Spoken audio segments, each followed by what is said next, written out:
Welcome in, fellow summoners. Tonight, under the watchful eyes of the Rift, we shall dive into the legendary tales of Runeterra to guide you gently into the realm of dreams. Before we disappear behind the veil of dreams, take a moment to cast your support spell, tap the like button, and join our magical community by subscribing. Also, I'm curious what time it is in your corner of Runeterra, whether you're watching from the war halls of Noxus, the forests of Ionia, or the depths of the Shadow Isles. Share your location in the comments below. Your participation will be greatly appreciated and helps our magical community grow stronger. Now, the time for incantations has passed. Dim your lights, find your most comfortable position, and prepare to be transported to the world of champions and chaos as we dive into tonight's legendary tales. Chapter 1. The Student of Balance. In the mist-shrouded mountains of Ionia, where ancient temples pierce the clouds like fingers reaching toward enlightenment, a young boy once knelt in meditation beside his closest friend. The morning air carried the scent of jasmine and pine, while the distant sound of temple bells marked the rhythm of a life dedicated to balance. Tonight, as shadows dance beyond our firelight, let us explore the early days of one who would become known as the Master of Shadows, when he was simply a student seeking harmony in a world that had not yet shown him its capacity for cruelty. Imagine yourself walking the stone pathways of the Kinku Monastery, your bare feet silent against weathered stones worn smooth by countless generations of students. The ancient structure rises around you like a living thing, its curved roofs and intricate carvings telling stories of balance and wisdom that stretch back through centuries. Here, in this sacred place where the physical and spiritual worlds meet, two boys trained side by side, their destinies intertwined like the branches of the cherry trees that bloomed each spring in the monastery courtyards. Zed was his name, though in those early days he carried it with the simple pride of youth, unaware of how that name would one day be whispered in fear and reverence across the breadth of Ionia. He moved through his training with an intensity that set him apart from his fellow students, his dark eyes reflecting a hunger for knowledge that seemed to burn from within. While other children his age might have been content to accept the teachings as they were given, Zed questioned everything, seeking to understand not just the how of their ancient practices, but the why that lay beneath. Beside him trained Shen, son of Master Kusho, the Eye of Twilight, who led the Kinku order with wisdom earned through decades of maintaining the delicate balance between the material and spirit realms. Where Zed burned with curiosity and ambition, Shen embodied the calm acceptance that the order prized above all other virtues.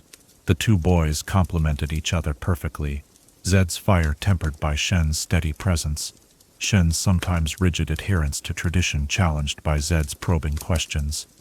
The bond between them ran deeper than mere friendship. They were brothers in all but blood, having entered the monastery as children and grown together under the watchful guidance of Master Kusho. Their days began before dawn with meditation in the gardens, where they would sit in perfect stillness as the world awakened around them. The Master taught them to feel the pulse of life in every living thing, to sense the invisible currents that connected all existence in an endless web of energy and purpose. In those quiet morning hours, you might have seen them practicing the fundamental exercises that formed the foundation of Kinku training. Zed's movements were sharp and precise, each gesture executed with a perfection that spoke to his natural talent and relentless dedication. He approached every lesson as if it contained secrets that might unlock the mysteries of existence itself. When Master Kusho demonstrated a new technique, Zed would practice it until his muscles ached and his breathing came in ragged gasps, refusing to rest until he had mastered not just the physical form but understood the spiritual principle behind it. Shen, by contrast, moved with a fluid grace that seemed almost effortless, his training a meditation in motion rather than a conquest to be achieved. He listened to his father's teachings with the deep respect of one who understood that wisdom often lay not in the seeking, but in the patient acceptance of what was offered. Where Zed might question the reasoning behind a particular technique, Shen found peace in trusting the accumulated wisdom of generations of masters who had walked this path before them. The monastery itself seemed to reflect the principles it taught, every element carefully balanced to create harmony between opposing forces. Ancient stone balanced against living wood, shadowed alcoves opening onto sun-drenched courtyards, the sound of flowing water providing a constant reminder that even in stillness there was movement and change. The masters had designed this place not just as a school, but as a living embodiment of the balance they sought to maintain in the world beyond its walls. Master Kusho moved through this sacred space like a living legend, his presence both commanding and gentle. He had dedicated his life to understanding the delicate equilibrium that kept Ionia's magical energies stable, preventing the spiritual realm from overwhelming the physical world or vice versa. His teachings emphasized patience, wisdom, and the discipline to act only when action was necessary for the greater good. He spoke often of the importance of neutrality, of standing apart from the conflicts that raged across the material world, so that the Kinko could serve as eternal guardians of balance. Under his guidance, Zed learned to channel his natural abilities in ways that complemented rather than disrupted the harmony around him. The young student showed remarkable aptitude for the more advanced techniques, his mind quick to grasp concepts that took other students years to understand. Yet even as he excelled, there were moments when Master Kusho would catch a look in his students' eyes that spoke of a restlessness that went deeper than mere academic curiosity. The training was rigorous and demanding, requiring not just physical prowess, but a deep understanding of the philosophical principles that governed their order. Students learned to read the subtle signs that indicated disturbances in the balance between realms, to sense when spiritual energies were building toward dangerous concentrations that might tear holes in reality itself.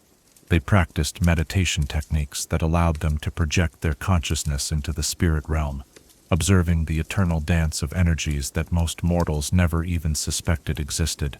Zed absorbed these lessons with an enthusiasm that sometimes worried his teachers.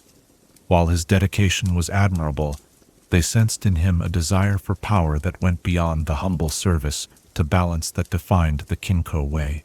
He asked questions about the forbidden techniques that the Order had sealed away, wondering why knowledge that might help protect Ionia was kept locked in dusty vaults instead of being taught to those who might use it wisely. The afternoons were spent in physical training, where the students learned to move their bodies as extensions of their will, every gesture precise and purposeful. Zed excelled here as well, his natural athleticism enhanced by an almost supernatural focus that allowed him to push beyond the limits that constrained his peers.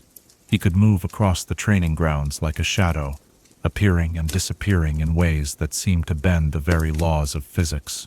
Yet, for all his talent and dedication, Zed remained a beloved member of the community. His fellow students looked up to him, drawn to the quiet intensity that marked everything he did. He was generous with his knowledge, helping struggling classmates master techniques that came naturally to him. His friendship with Shen remained strong, the two young men complementing each other in ways that seemed to embody the very principles their order taught. In the evenings when the day's training was complete, the students would gather in the common halls to share simple meals and reflect on the lessons they had learned.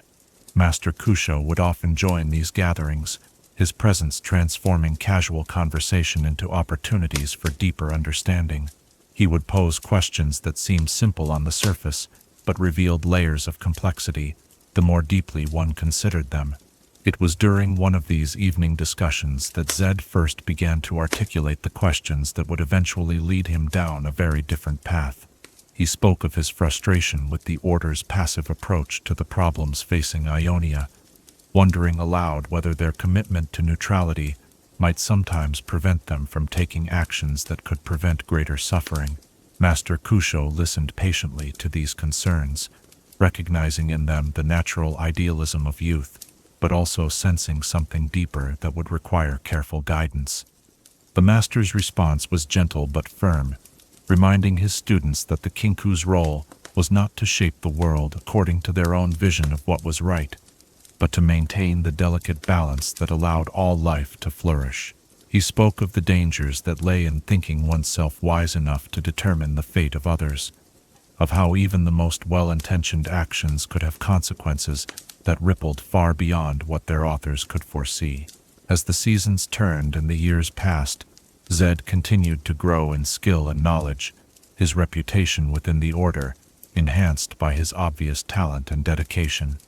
Yet those who knew him best began to notice subtle changes in his demeanor, a restlessness that seemed to increase rather than diminish as his understanding deepened. He spent more time alone, often found practicing in remote corners of the monastery grounds where he could push himself without distraction. The friendship between Zed and Shen remained strong, but it too began to show signs of the different paths their thinking was taking. Where Shen found peace in accepting the wisdom of their teachers, Zed increasingly chafed against restrictions that seemed arbitrary to his questioning mind. Their late-night conversations, once focused on shared wonder at the mysteries they were learning to understand, began to include more frequent disagreements about the proper role of power and the responsibility that came with knowledge. Master Kusho watched these developments with the careful attention of one who had seen many promising students struggle with the weight of their own abilities. He increased his personal attention to Zed's training, hoping to guide the young man toward the patient wisdom that had served the Order for generations. Yet even as he worked to shape his students' understanding, he could not shake the feeling that forces larger than any individual will were already in motion, drawing them all toward a confrontation that would test everything they had worked to build. The monastery gardens where Zed had first learned to meditate remained his favorite place for reflection, their carefully tended beauty, a constant reminder of what could be achieved through patience and dedicated effort. Here, surrounded by the gentle sounds of wind through leaves and water flowing over stones, he would sit for hours contemplating the teachings he had received and the questions that continued to multiply in his mind. In those quiet moments, as the sun set behind the mountains and the first stars appeared in the darkening sky, Zed could feel the weight of destiny settling around him like a cloak. He sensed that changes were coming, both to himself and to the world beyond the monastery walls, changes that would require him to choose between the comfortable certainty of tradition and the dangerous uncertainty of a path that no one else could walk for him. The boy who had entered the Kinku monastery with such hope and determination was growing into a young man whose vision extended far beyond the boundaries of what his teachers thought possible or wise. His love for Shen remained undiminished, his respect for Master Kusho unquestioned, yet within him grew a conviction that the tools they were learning to wield could and should be used more actively in service of protecting what they held dear. As our first glimpse into Zed's journey comes to rest in these peaceful monastery grounds, we see a young man standing at the threshold between innocence and experience, unaware that the very dedication and questioning spirit that made him such a promising student would eventually lead him to choices that would shatter the world he had worked so hard to understand.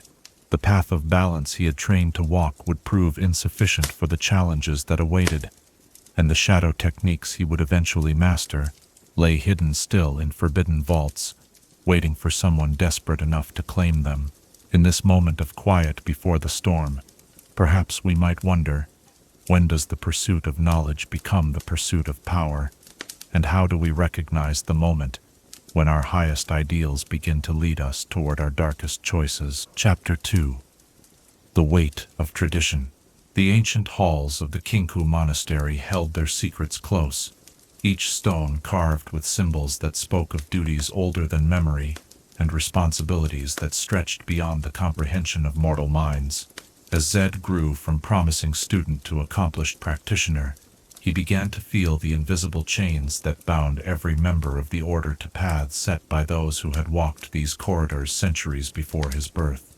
Tonight, let us explore how the very traditions that had shaped generations of guardians began to feel like shackles to a young man whose vision extended beyond the comfortable boundaries of accepted wisdom. Picture yourself standing in the Hall of Contemplation, where massive pillars rise like ancient trees toward a ceiling lost in shadow.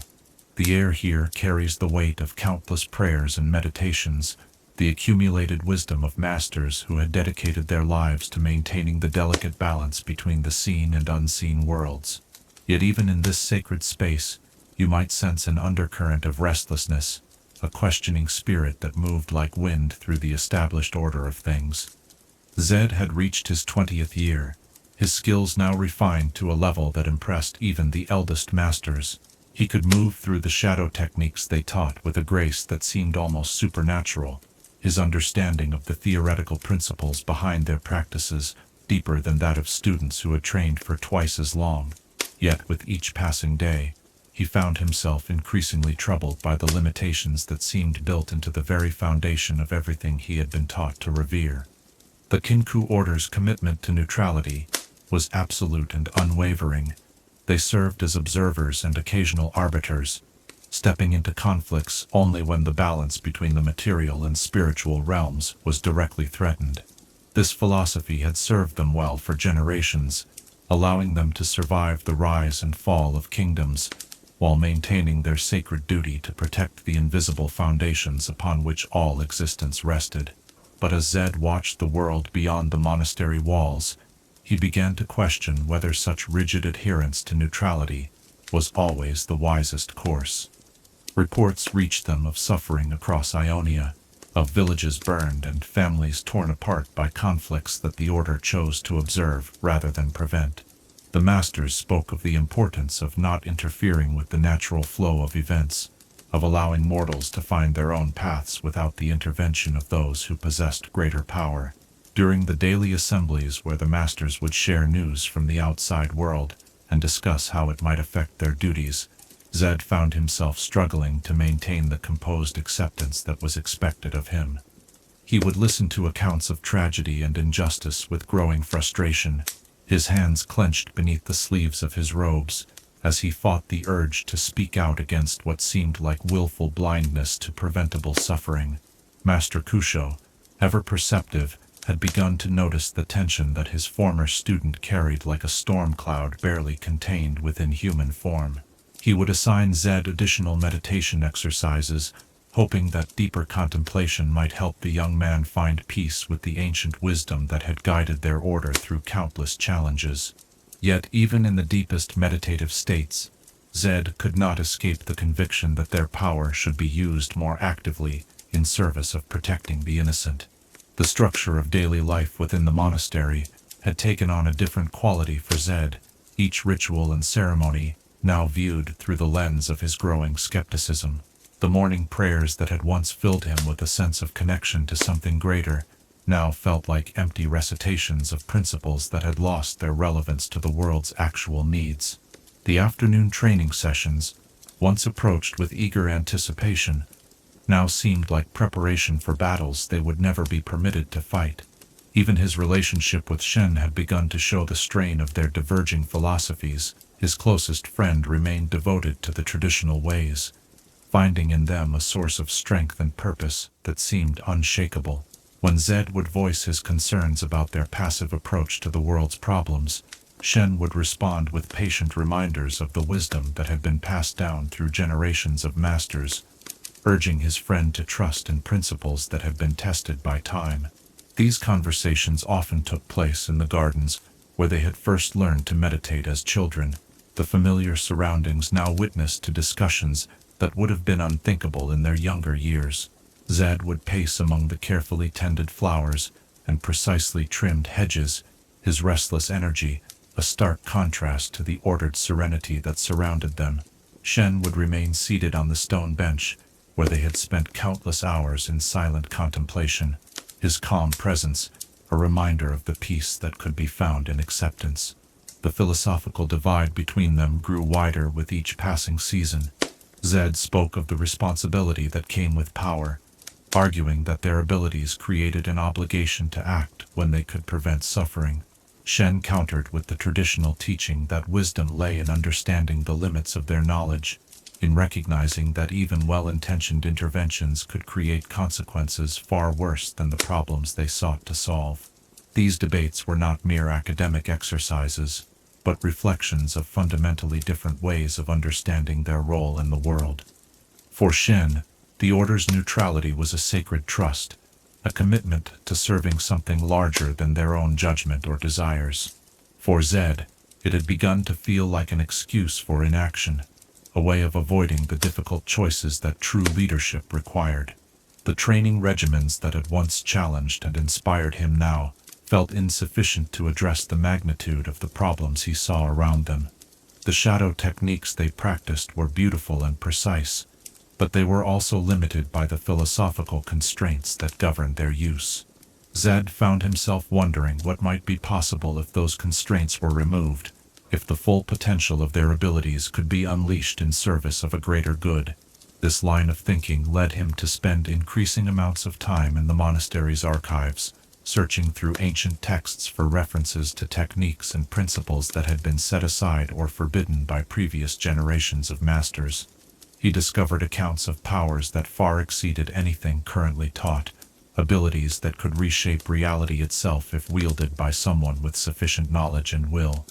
The more he read, the more convinced he became that the Order had lost its way, that they had allowed fear and excessive caution to blind them to possibilities that could transform not just their own effectiveness, but the fate of Ionia itself. The forbidden techniques he discovered in these dusty volumes were not evil in themselves, but tools that had been rejected, because they required a level of commitment and moral clarity that the masters deemed too dangerous for mortal beings to possess. Master Kusho, sensing the direction of his students' interests, began to monitor Zed's research more closely. He would appear unexpectedly in the archives, offering gentle guidance toward more traditional areas of study, while expressing concern about the young man's fascination with powers that had been sealed away for good reason. These interventions only served to strengthen Zed's conviction that the Order's leadership had grown too comfortable with limitation, too accepting of their own powerlessness in the face of suffering they could easily prevent. The seasonal festivals that marked the turning of the year took on a different significance for Zed during this period of growing disillusionment. The ceremonies that celebrated the Order's commitment to balance and neutrality now felt like elaborate rituals designed to maintain a status quo that served no one beyond the masters themselves. He would participate with outward respect but inward rebellion, his thoughts focused on the potential that was being wasted with each passing day. The teaching duties that came with his advancing rank provided another source of frustration, as he worked with younger students, guiding them through the same exercises and principles that had once filled his own training. He found himself struggling to convey enthusiasm for limitations that increasingly felt arbitrary and self-imposed. He saw in these eager young faces the same hunger for knowledge and purpose that had once driven his own development, and it pained him to know that they would eventually encounter the same barriers that now constrained his own growth. Yet even in his growing dissatisfaction, Zed maintained his outward dedication to the Order's principles. He continued to excel in every aspect of his training, his technical mastery advancing to levels that impressed even the most senior masters. His loyalty to Shen remained unshaken, though their friendship now carried an undercurrent of philosophical tension that neither could entirely ignore. The meditation practices that formed the core of Kinku training began to yield different insights for Zed during this period. Where once he had sought the peace and acceptance that the masters taught, he now found himself using these quiet moments to explore the deeper implications of the power he could feel growing within him. He began to understand that the limitations imposed by the Order were not inherent to the techniques themselves, but artificial constraints designed to maintain their traditional role as passive observers. As autumn deepened into winter, and the monastery settled into the quiet rhythms of the cold season, Zed found himself standing at an invisible crossroads. The path he had followed since childhood stretched before him, comfortable and familiar, but ultimately leading nowhere beyond the same passive observation that had characterized the Order for centuries. Yet he could sense another path beginning to take shape in the shadows, one that would require him to abandon the safety of tradition in favor of possibilities that no master had been willing to explore. The weight of tradition pressed down upon him like the winter snow that blanketed the monastery grounds, beautiful and serene but also cold and confining. He could feel the expectations of generations of masters, the accumulated wisdom of centuries of careful balance and measured response. Yet within him burned a conviction that true wisdom might sometimes require the courage to break with tradition, to risk everything in service of ideals that transcended the comfortable boundaries of established practice. In the quiet of his cell, as the wind whistled through the mountains and the temple bells marked the passage of another night, Zed contemplated the choice that was slowly becoming inevitable. He could continue along the path that had been laid out for him, becoming another guardian of ancient wisdom and passive observer of the world's pain, or he could dare to forge a new path, one that might lead to powers and responsibilities that the traditional order had never been willing to embrace. The forbidden texts he had discovered spoke of techniques that could amplify a practitioner's abilities far beyond anything currently taught, but they also carried warnings about the prices that such power demanded. They required not just technical mastery, but a level of moral conviction that most masters deemed too dangerous for any individual to possess. Yet as Zed sat in meditation, feeling the weight of tradition pressing against his expanding vision of what might be possible, he began to wonder whether such warnings were wisdom, or merely fear disguised as prudence. As this chapter of his journey draws to a close, we see a young man wrestling with the fundamental question that faces every individual who possesses the potential for greatness: whether to accept the limitations imposed by those who came before, or to risk everything in pursuit of ideals that might require breaking every rule they have been taught to revere. The comfortable certainties of his youth were crumbling, replaced by a vision of possibility that grew more compelling with each passing day. Perhaps we might ask ourselves, when does respect for tradition become a prison, and how do we find the courage to question the very foundations upon which our understanding of the world has been built? Chapter 3. The Noxian Invasion. The morning mist that had always brought peace to the monastery grounds carried with it something different on that fateful day, when news arrived that would shatter everything. Zed thought he understood about the world and his place within it. The messenger's horse stood foam-flecked and trembling in the courtyard, its rider bearing tidings that would transform a philosophical debate into a desperate struggle for survival. Tonight, as we gather in the warmth of contemplation, let us witness how the invasion of Noxus became the crucible that would forge a master of shadows from a questioning student. Imagine yourself standing in that ancient courtyard as the messenger's words echoed off stone walls that had sheltered generations of peaceful scholars. The Noxian war machine had crossed Ionia's borders with the inexorable force of an avalanche, their disciplined legions sweeping aside the scattered resistance of a people who had known centuries of peace. Villages burned in their wake, their smoke rising like funeral pyres for an innocence that would never return. The masters gathered in emergency council, their faces grave as they absorbed reports that seemed to grow more dire with each passing hour. Master Kusho stood at the center of their deliberations, his usual calm composure strained by the magnitude of the crisis that had engulfed their homeland. For the first time in living memory, the Kinku Order faced a threat that challenged not just their philosophy, but their very existence. Zed stood among the assembled students and junior masters, his dark eyes reflecting the firelight that danced across the council chamber's ancient walls. He listened with growing horror as messenger after messenger brought news of atrocities that defied comprehension. Entire families put to the sword, sacred groves burned for fuel, temples ransacked for their treasures, while their priests were left to die among the ruins of their life's work. The philosophical discussions that had occupied so much of his recent thoughts now seemed like luxuries from a simpler time. The questions he had raised about the Order's passive approach to the world's problems had taken on a terrible urgency, transformed from academic debates into matters of life and death for everyone he held dear. The suffering he had observed from a distance was now approaching their very doorstep, carried on the boots of foreign invaders, who understood neither mercy nor the sacred balance that the Kinko had sworn to protect. As the reports continued to flood in, painting a picture of systematic destruction that seemed designed to break not just Ionia's military resistance, but its very spirit. That felt something fundamental shift within his understanding of power and responsibility. The techniques he had mastered, the abilities he had spent years refining, suddenly seemed pitifully inadequate against the scale of the threat they faced. The shadow arts that could allow him to move unseen and strike with supernatural precision meant nothing when weighed against the organized brutality of an entire empire bent on conquest.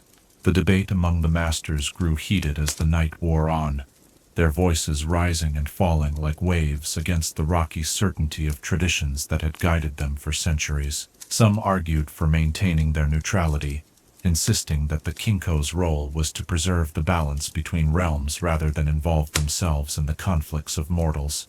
Others, led by voices that grew bolder as the reports grew worse, suggested that the very existence of their order might depend on taking action to preserve the land that had sheltered them for so long. Master Kusho found himself caught between competing loyalties, his duty to the ancient principles of his order, warring with his love for the homeland that was being systematically destroyed by forces that recognized no limits to their appetite for conquest. He spoke of the need for patience, for waiting to see how the situation developed before committing to actions that might have consequences extending far beyond their ability to foresee. Yet even as he counseled caution, those who knew him well could see the pain in his eyes as each new report brought fresh evidence of suffering that their power might have prevented. Zed felt as though he were watching his worst fears come to pass in real time. Every principle he had questioned, every limitation he had chafed against, now stood revealed as potential obstacles to saving lives that hung in the balance with each moment of indecision. The forbidden techniques he had discovered in his research called to him with new urgency, their potential for decisive action suddenly seeming far more important than the philosophical concerns that had kept them locked away. The first refugees began arriving at the monastery within days of the initial reports, their hollow eyes and trembling hands telling stories that no words could adequately convey. Zed worked alongside his fellow students to provide what comfort they could, but each face he looked into reflected back his own growing conviction that comfort was not enough. These people needed protection. They needed someone willing to strike back at the forces that had destroyed their lives, and the traditional approaches of the Kinku order seemed woefully inadequate to meet that need. Shen threw himself into the relief efforts with characteristic dedication, his calm presence a source of strength for refugees who had lost everything they had ever known. He organized the distribution of food and shelter with quiet efficiency, his every action reflecting the compassionate wisdom that the order had always taught. Yet even he could not hide the questions that flickered behind his composed exterior, the doubt that crept into his voice when he spoke of trusting in the ancient ways to see them through this unprecedented crisis. The monastery itself began to transform under the pressure of circumstances that its builders had never anticipated. Halls that had once echoed with scholarly debate now rang with the cries of children separated from their parents, and the quiet sobs of those who mourned losses too great for tears. The gardens where Zed and Shen had learned their first lessons in balance and harmony became makeshift camps for families who had no other refuge from the storm of war that raged across their homeland. As weeks turned into months, the scope of the Noxian advance became increasingly clear. This was not merely a raid or a limited campaign for specific objectives, but a systematic conquest designed to incorporate all of Ionia into the growing Noxian Empire. The invaders brought with them not just military might, but an entire philosophy of governance that sought to replace Ionia's traditional respect for individual freedom and spiritual diversity with the rigid hierarchies and absolute obedience that characterized Noxian society. The reports that reached the monastery painted a picture of cultural destruction that went far beyond mere military conquest. Ancient traditions were being systematically suppressed, spiritual practices that had flourished for millennia were being branded as dangerous superstitions, and anyone who showed signs of magical ability was being either recruited into Noxian service or eliminated as a potential threat to their new order. Zed found himself spending long hours in meditation, not seeking the peaceful acceptance that the masters taught, but wrestling with questions that had no easy answers. The power that flowed through him during his training sessions seemed to pulse with frustrated potential, like a caged animal that sensed the hunt taking place beyond its confinement. He could feel abilities within himself that might make a real difference in the struggle for Ionia's survival, but the constraints of his training and the expectations of his order held him back from exploring their full potential. The traditional techniques that formed the core of Kinku practice had been developed during times of peace, designed for the subtle work of maintaining balance rather than the brutal necessities of warfare. As Zed practiced the forms that had once brought him such satisfaction, he began to understand their limitations in ways that filled him with a desperate frustration. Each precise movement, each carefully controlled release of energy, represented an approach to power that prioritized restraint over effectiveness. The shadow arts that had always been his particular strength took on new significance during this period of crisis. The ability to move unseen, to strike from darkness and vanish before retaliation could follow, suddenly seemed like exactly the kind of capability that Ionia's defenders desperately needed. Yet the techniques he had been taught were hedged about with restrictions and limitations that seemed almost designed to prevent their effective use against enemies who showed no such restraint in their own methods. Master Kusho continued to counsel patience and adherence to traditional principles, but even his most devoted students could see the toll that the ongoing crisis was taking on his spirit. The man who had always seemed like an unshakable pillar of wisdom began to show signs of the terrible weight he carried, the knowledge that his decisions might determine not just the fate of his order, but the survival of everything they had sworn to protect. The philosophical debates that had once seemed so important now felt like distractions from the urgent work of survival. While the masters argued about the proper interpretation of ancient principles, Noxian forces continued their methodical advance across Ionia, leaving behind a trail of destruction that grew longer with each passing day. The luxury of contemplating abstract principles seemed increasingly hollow when weighed against the immediate needs of people who were dying while they debated. Zed began to venture beyond the monastery's walls during this period, using his skills to scout the surrounding areas and gather information about Noxian movements. These expeditions brought him into direct contact with the reality of the invasion in ways that no second-hand report could convey. He saw villages reduced to ash and bone, their populations scattered to the winds, or worse. He witnessed the systematic destruction of everything that made Ionia unique, the deliberate eradication of a way of life that had flourished for thousands of years. Each patrol brought new evidence that the traditional approaches of the Kinku order were inadequate to address the scale of the threat they faced. The Noxians showed no respect for neutrality, no understanding of the delicate balance that the order sought to maintain. They saw power only as a tool for domination, weakness only as an invitation to conquest. Against such enemies, the subtle arts of mediation and careful balance seemed as effective as trying to stop a wildfire with gentle words. The refugees continued to arrive, their numbers swelling until the monastery strained to accommodate them all. Each new face brought fresh stories of loss and horror, but also something that Zed found even more disturbing, a growing expectation that the masters would do something to help beyond mere shelter and comfort. These people looked to the Kinko order not just as neutral observers, but as the last hope for resistance against an enemy that seemed unstoppable.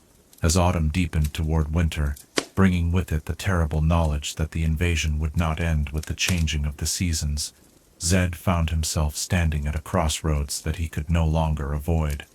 The path forward was becoming clear, even as it led him away from everything he had been taught to value.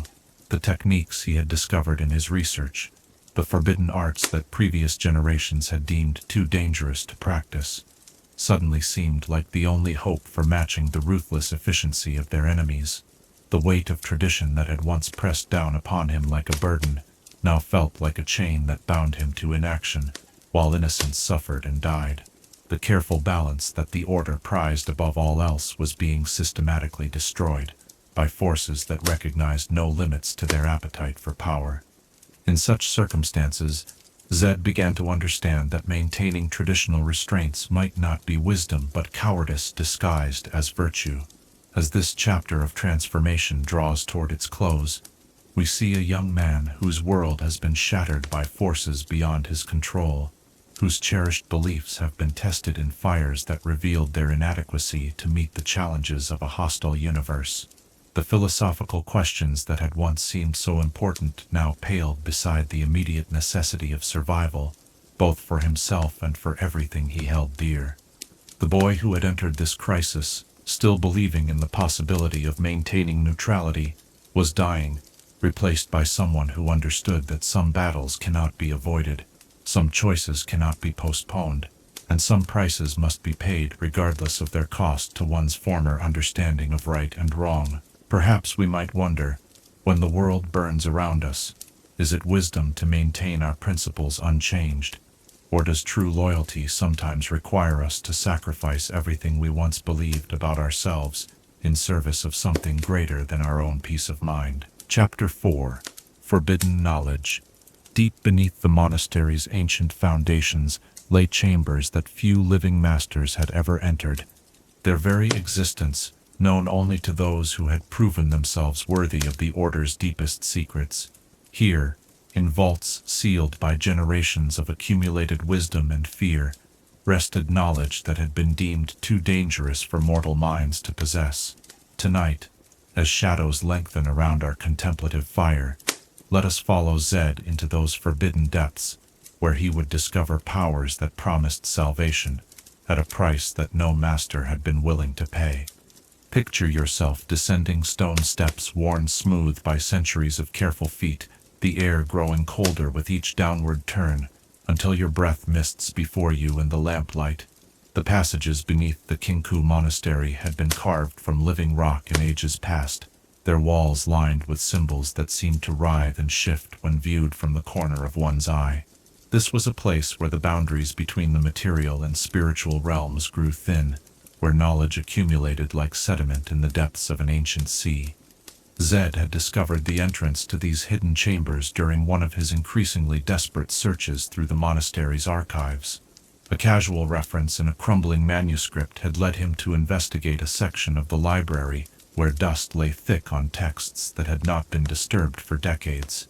Behind a seemingly solid wall of stone, concealed by ward marks that would have deterred anyone less determined, he found stairs that descended into darkness deeper than mere absence of light.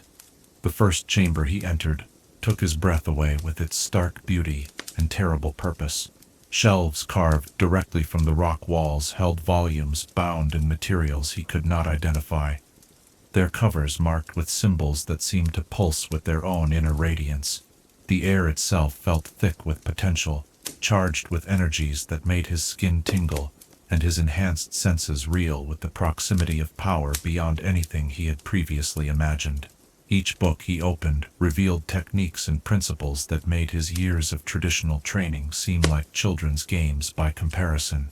Here were the true shadow arts, methods for manipulating darkness, not as mere absence of light, but as a living force that could be shaped and directed by a will strong enough to master it.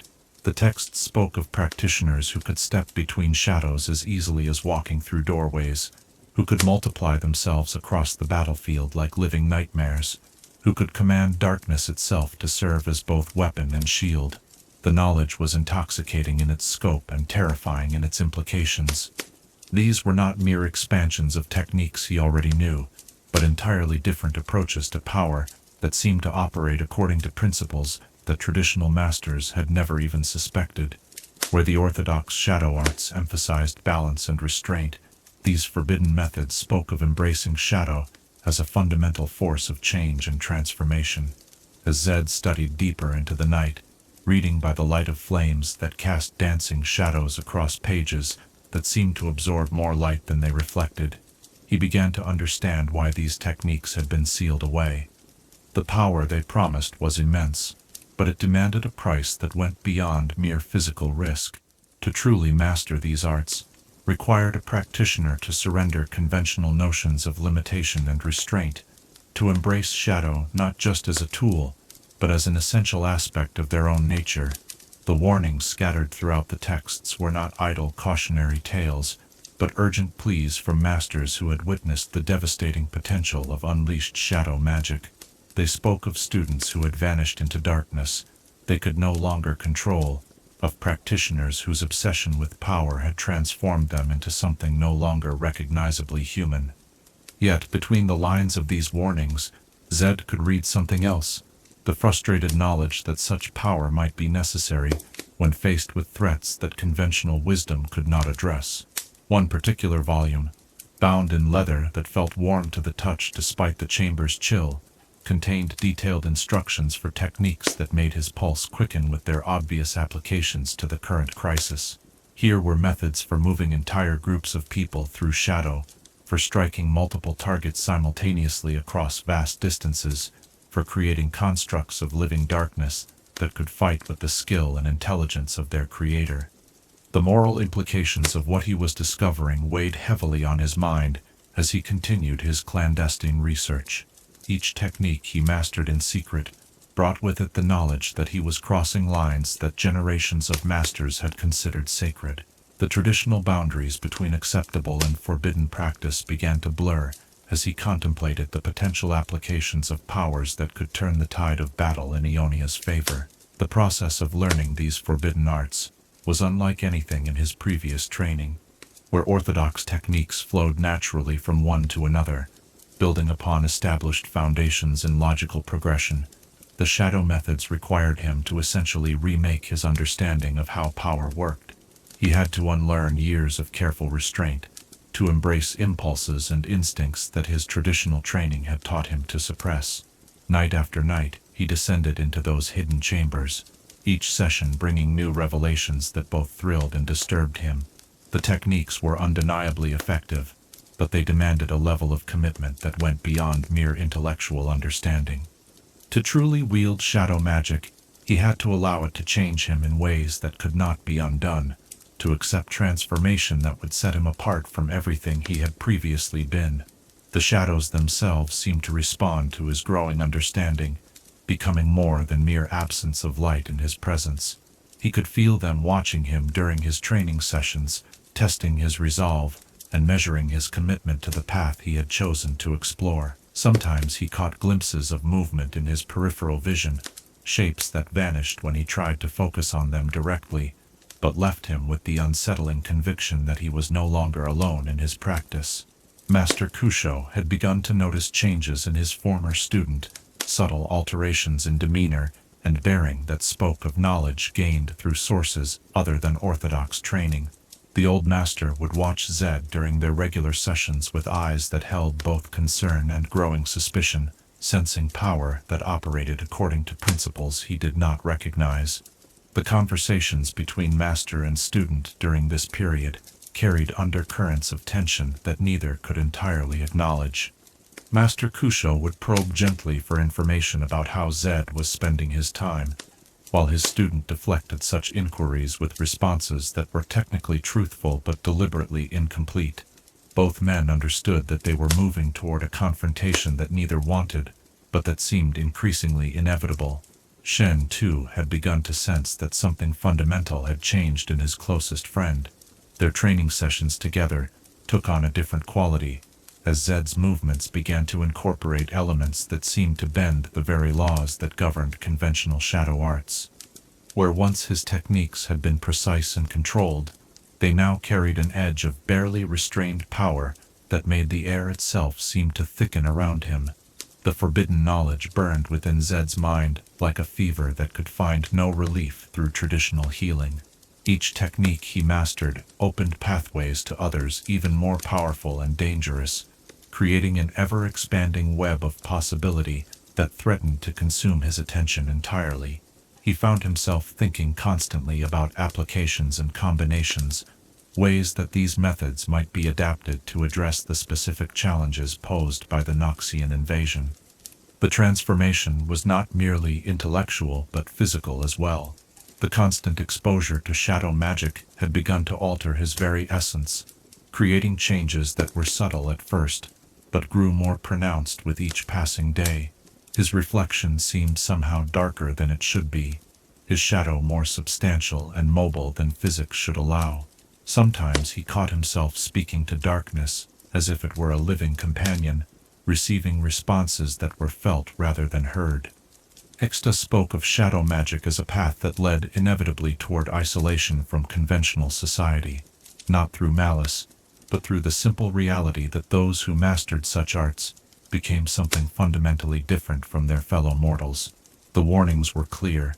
This was not knowledge that could be safely contained within the boundaries of a normal life, not power that could be wielded without accepting the profound changes it demanded.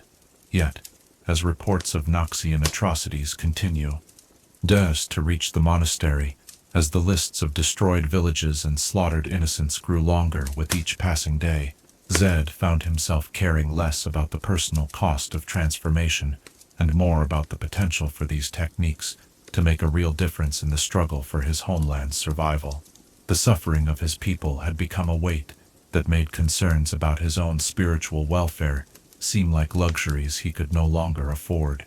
The most disturbing aspect of his research was not the power itself, but how natural it felt to wield it.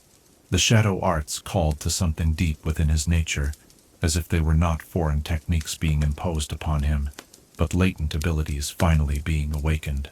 This sense of rightness, of coming home to powers that had always been meant for him, made the warnings of traditional masters seem like arbitrary restrictions rather than wisdom born of genuine concern. As winter deepened and the war continued to ravage Ionia, Zed found himself standing at the threshold of a decision that would define the rest of his life. The knowledge he had gained could not be unknown. The power he had touched could not be unfelt. The traditional path of careful balance and measured response seemed increasingly inadequate when weighed against abilities that could strike decisively at enemies who showed no restraint in their own methods. The final text he discovered in those forbidden vaults spoke not of techniques but of philosophy, a justification for embracing shadow magic that resonated with everything he had come to believe about the necessity of decisive action. It argued that true balance sometimes required the courage to embrace darkness in service of preserving light, that the highest morality might demand the sacrifice of conventional virtue in favor of effective action. Standing in that ancient chamber, surrounded by knowledge that had been hidden from the world for generations, Zed felt the last of his doubts crystallize into a resolution that would reshape everything he had ever been. The boy who had entered these vaults, still believing in the possibility of remaining within traditional boundaries, was gone, replaced by someone who understood that some prices were worth paying regardless of their cost to one's former self. The shadows that had once been mere tools in his training now whispered of possibilities that extended far beyond anything his masters had ever imagined. They spoke of power sufficient to protect what he loved, of techniques that could turn the tide of war in Ionia's favor, of transformation that would grant him the strength to do what traditional wisdom deemed impossible.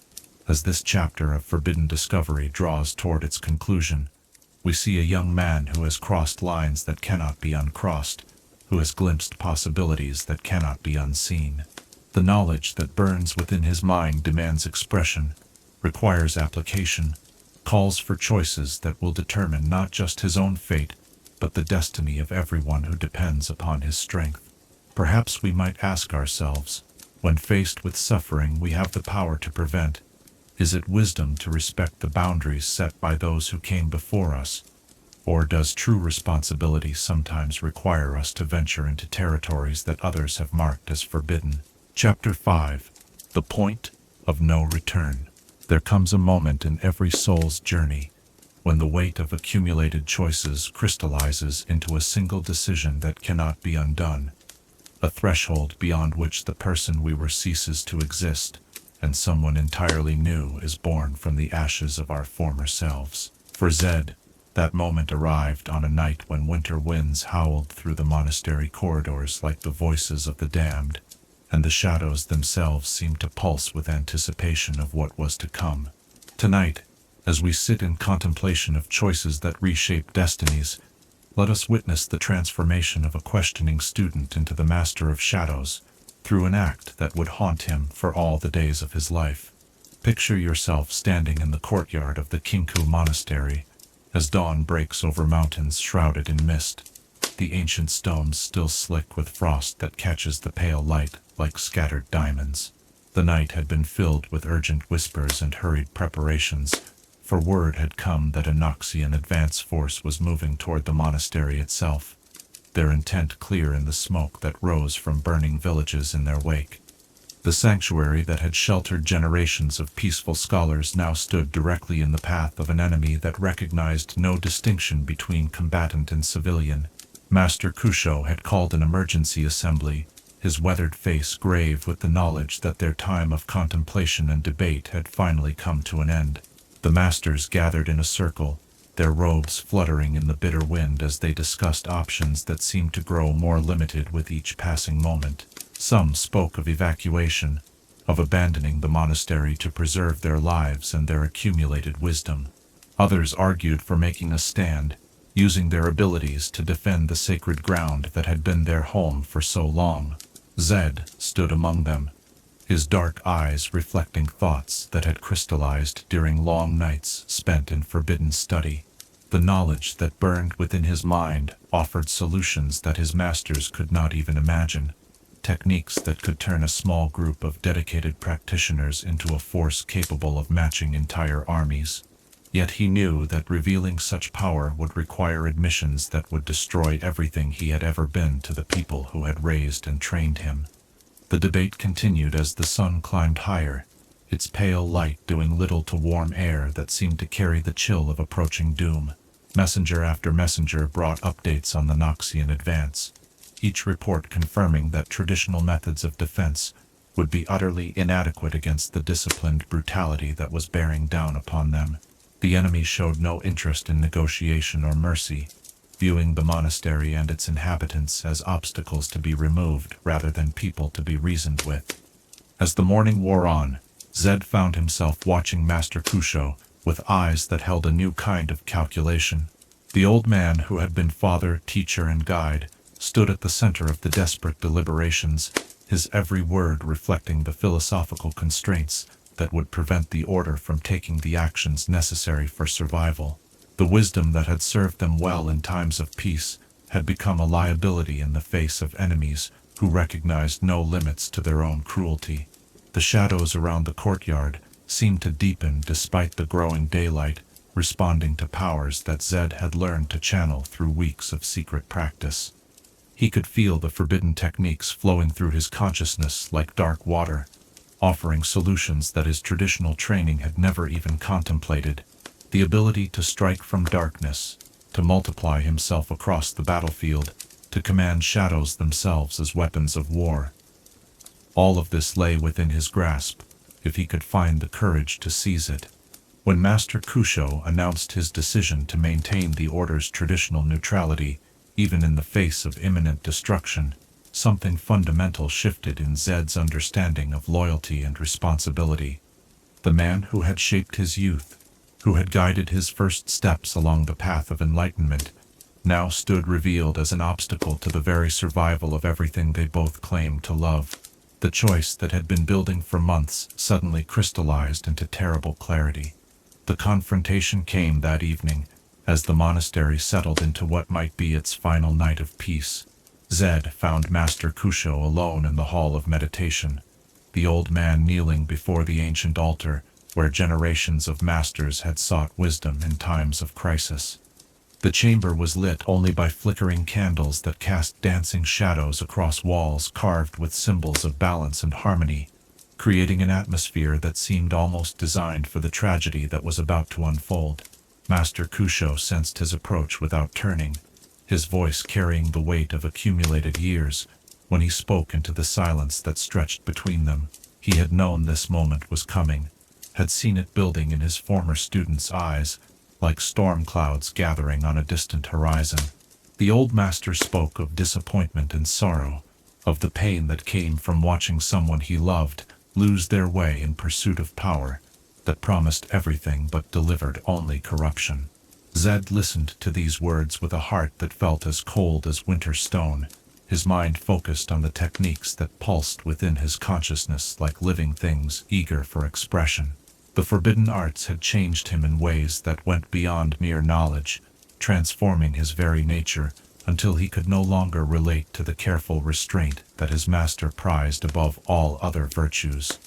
The boy who might once have been swayed by appeals to loyalty and tradition was gone, replaced by someone who understood that survival sometimes required the courage to abandon everything one had previously held sacred. The shadows in the chamber began to move with purpose rather than the random dance of candlelight, responding to a will that had learned to command darkness itself. Master Kusho felt the change in the air around them, the familiar energies of their sacred space suddenly charged with powers that operated according to principles he had never studied. When he finally turned to face his former student, his eyes held not surprise but a profound sadness that spoke of fears finally confirmed. What followed was not a battle in any conventional sense, but an execution carried out with the clinical precision of someone who had moved beyond the reach of ordinary emotion. The shadow techniques that Zed had mastered in secret proved as devastating as the forbidden texts had promised, allowing him to strike from directions that defied physical law and with a speed that made resistance impossible. Master Kusho, for all his wisdom and skill, had no defense against arts that his own philosophical commitments had prevented him from studying. The moment of the old master's death stretched into an eternity of crystallized choice, each second weighted with the knowledge of what was being lost and what was being gained. The man who had represented everything noble and wise about the traditional order fell to techniques that embodied everything he had spent his life opposing, his blood-staining stones that had been consecrated to principles of balance and restraint. Yet, even as Master Kusho's life ebbed away, his eyes held not hatred but a terrible understanding of the forces that had driven his beloved student to this ultimate betrayal. He saw in Zed's face the same love for Ionia that had motivated his own dedication to the Order's principles, the same desperate desire to protect what was precious that had guided every choice he had ever made. The tragedy lay not in evil triumphing over good, but in two different visions of love expressing themselves through irreconcilable methods. The silence that followed the master's death felt like the pause between the lightning flash and the thunder that would shake the world. Zed stood over the body of the man who had shaped his youth, his hands still crackling with shadow energy that seemed reluctant to dissipate.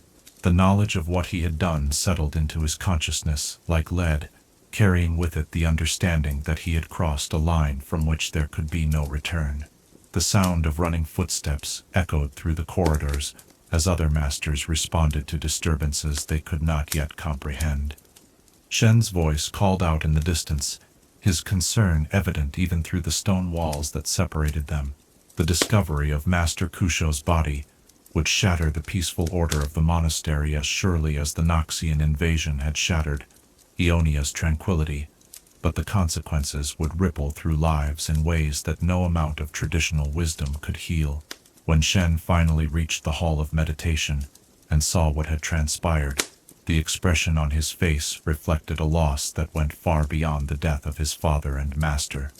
He looked upon his closest friend, his brother in all but blood, and saw a stranger whose transformation had been so complete that nothing recognizable remained of the boy he had grown up beside.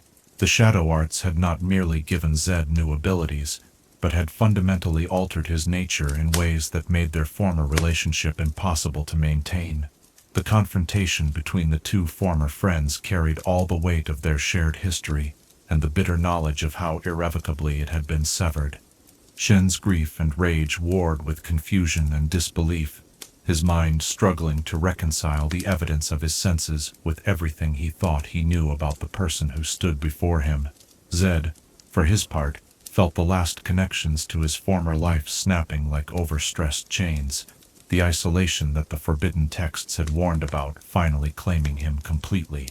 The other masters arrived to find their world transformed beyond recognition, their traditional certainties shattered by evidence of possibilities they had never imagined. The techniques that Zed had used left traces that defied conventional understanding, shadow magic that operated according to principles their traditional training had never encompassed. They faced not just the loss of their leader, but the revelation that everything they thought they knew about the limits of their own arts had been incomplete. The banishment that followed was as inevitable as sunrise. though it came with a swiftness that reflected the Master's urgent need to restore some semblance of order to their shattered world. Zed accepted their judgment without protest or explanation, understanding that words could not bridge the gulf that now separated him from everything he had once been. The forbidden knowledge had granted him power beyond their comprehension, but it had also transformed him into something that could no longer exist within the boundaries of their traditional community.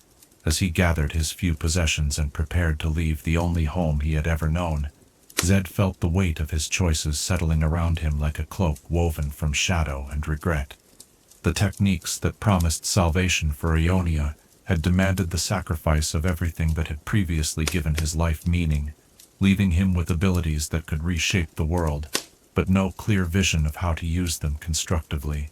The monastery gates that had once welcomed him as an eager student now closed behind him with the finality of a tomb ceiling, their ancient wood marking the boundary between the life he had lived and the uncertain future that stretched ahead. The shadows that had become his allies whispered of possibilities and power, but they could not fill the emptiness left by the connections he had severed in pursuit of strength sufficient to protect what he loved. Standing in the mist-shrouded valley beyond the monastery walls, Zed felt the full magnitude of his transformation settle into his bones like winter cold. The boy who had questioned tradition while still believing in its fundamental goodness was gone, replaced by someone who understood that protection sometimes required the courage to become the very thing that others feared. The path ahead would be walked alone, guided by principles that he would have to forge from the ashes of everything he had once believed about right and wrong. As this chapter of irreversible choice draws to its close, we see a soul that has been fundamentally altered by the weight of decisions that could not be avoided, transformed by knowledge that demanded everything in return for the power it offered. The price of forbidden wisdom had been paid in full, leaving behind someone who possessed the strength to save his homeland, but had lost the innocence that might have made such salvation feel like victory. Perhaps we might wonder, when love demands that we sacrifice everything we are in service of those we seek to protect, do we become heroes or monsters? And does the answer to that question matter as much as the lives we save through our transformation? Chapter 6. Exile and Reflection. The wilderness beyond the monastery's protective walls stretched before Zed like an unwritten page, its vast emptiness both liberation and condemnation for a soul that had severed every connection to the life he had known. The mountain paths that wound through mist-shrouded peaks offered solitude that was both blessing and curse, providing space for contemplation while amplifying the echoes of choices that could never be undone.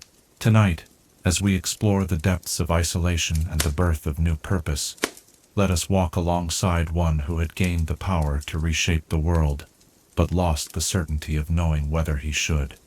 Picture yourself following a lone figure as he navigates treacherous passes where the wind carries both the promise of freedom and the weight of absolute solitude. Zed moved through this harsh landscape like a shadow given substance, his enhanced abilities allowing him to traverse terrain that would have challenged even the most skilled mountaineers. Yet, for all his newfound power, each step carried him further from everything that had once given his existence meaning, deeper into an exile that was as much spiritual as physical. The first weeks of his banishment were marked by a silence that seemed to press against his consciousness with the weight of accumulated regret. The techniques he had mastered demanded practice to maintain their edge, but their execution in this empty wilderness felt like performances given for an audience of stone and sky. The shadow arts that had promised so much now seemed hollow when divorced from any purpose beyond their own perfection. Beautiful and terrible abilities that had no outlet for the passionate convictions that had driven him to claim them. Sleep, when it came at all, brought dreams that were more memory than rest, visions of the life he had abandoned playing against the backdrop of his closed eyelids like accusations written in fire. He would wake to find shadows clustered around his sleeping form, drawn by the power that radiated from him even in unconsciousness, but offering no comfort for the isolation that gnawed at his spirit like a physical hunger. The forbidden knowledge that had seemed so crucial during his secret studies now revealed new layers of meaning in the context of actual solitude. The texts had warned of isolation, but their academic language had failed to convey the lived reality of becoming something that could no longer exist in harmony with ordinary human society. The transformation that had granted him such devastating abilities had also fundamentally altered his nature in ways that made connection with others increasingly difficult to maintain. Days blended into weeks as Zed wandered deeper into the wilderness, seeking something he could not name in landscapes that grew progressively more hostile and remote.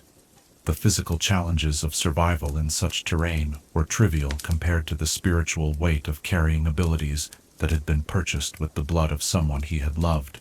Every technique he practiced carried echoes of Master Kusho's final moments, reminders of the price that had been paid for power that now seemed as much burden as blessing. The shadow magic itself had begun to evolve during this period of isolation, responding to his emotional state in ways that the forbidden texts had only hinted at. The darkness that answered his call seemed more alive than ever before, pulsing with an intelligence that felt increasingly independent of his conscious control. Sometimes he would catch glimpses of movement in his peripheral vision, shapes that suggested the presence of entities drawn to the power he had claimed, but whose nature remained frustratingly opaque. It was during one of these lonely vigils, as he sat in meditation beside a mountain stream, whose waters reflected stars like scattered diamonds, that Zed began to understand the true scope of the transformation he had undergone. The boy who had questioned traditional wisdom while still believing in its fundamental goodness was gone, replaced by someone whose very existence challenged the comfortable assumptions that allowed normal society to function. He had become a living reminder that power without restraint was possible, that the careful limitations his former masters had imposed were choices rather than natural laws. The realization brought with it a profound shift in perspective that would define everything that followed. If he could no longer exist within the boundaries of traditional society, then perhaps his role was to create new boundaries, new possibilities for those who shared his conviction that decisive action was sometimes more important than philosophical purity. The isolation that had seemed like punishment began to feel like preparation, a necessary period of reflection before the work of building something entirely new could begin. Reports of the war's progress reached him even in his mountain exile, carried by refugees and traders whose paths occasionally crossed his own. The news was uniformly grim. Noxian forces continued their systematic conquest of Ionia, their disciplined brutality proving more effective than the scattered resistance that traditional defenders could mount.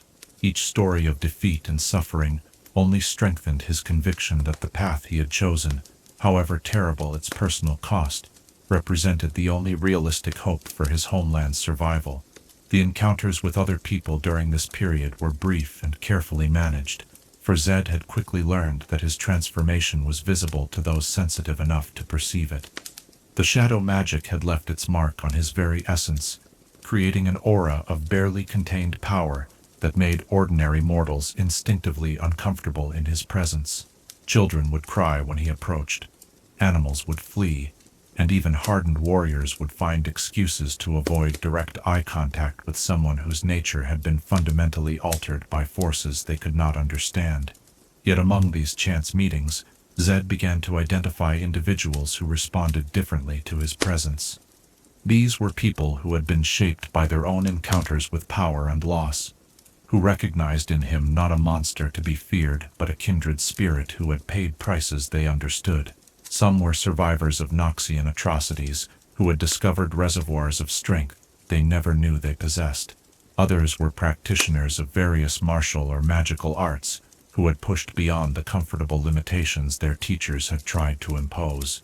Each of these encounters planted seeds of possibility in Zed's mind, visions of what might be achieved if such individuals could be brought together under a common purpose.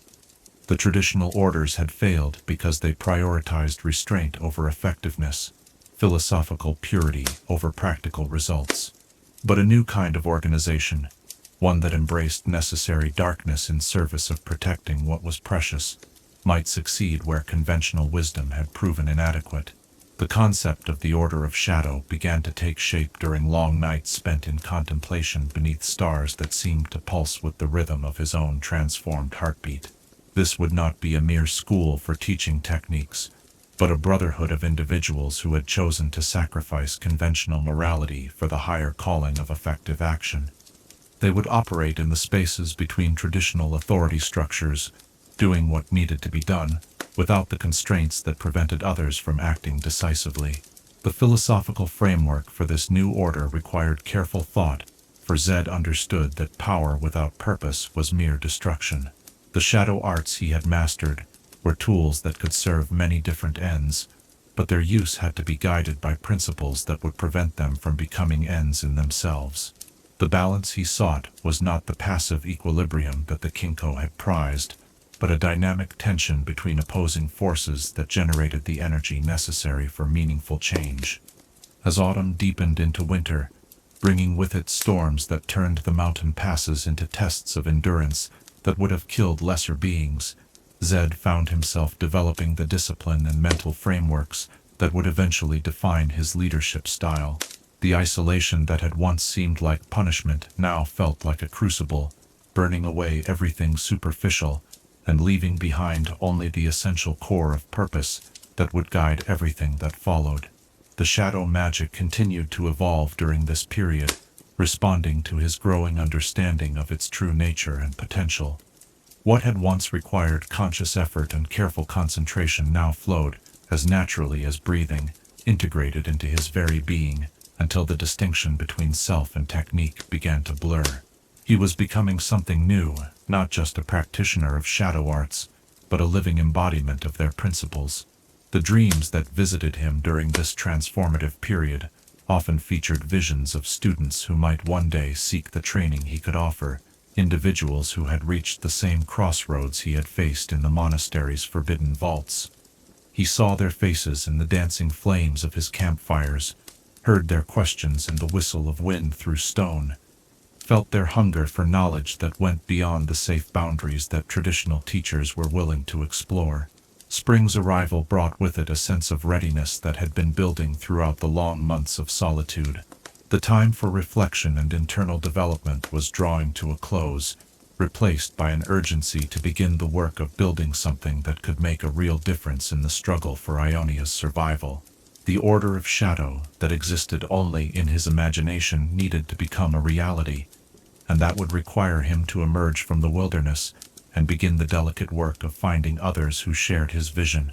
The decision to end his exile was not made lightly, for Zed understood that returning to the world of human interaction would bring with it challenges that solitude had allowed him to avoid.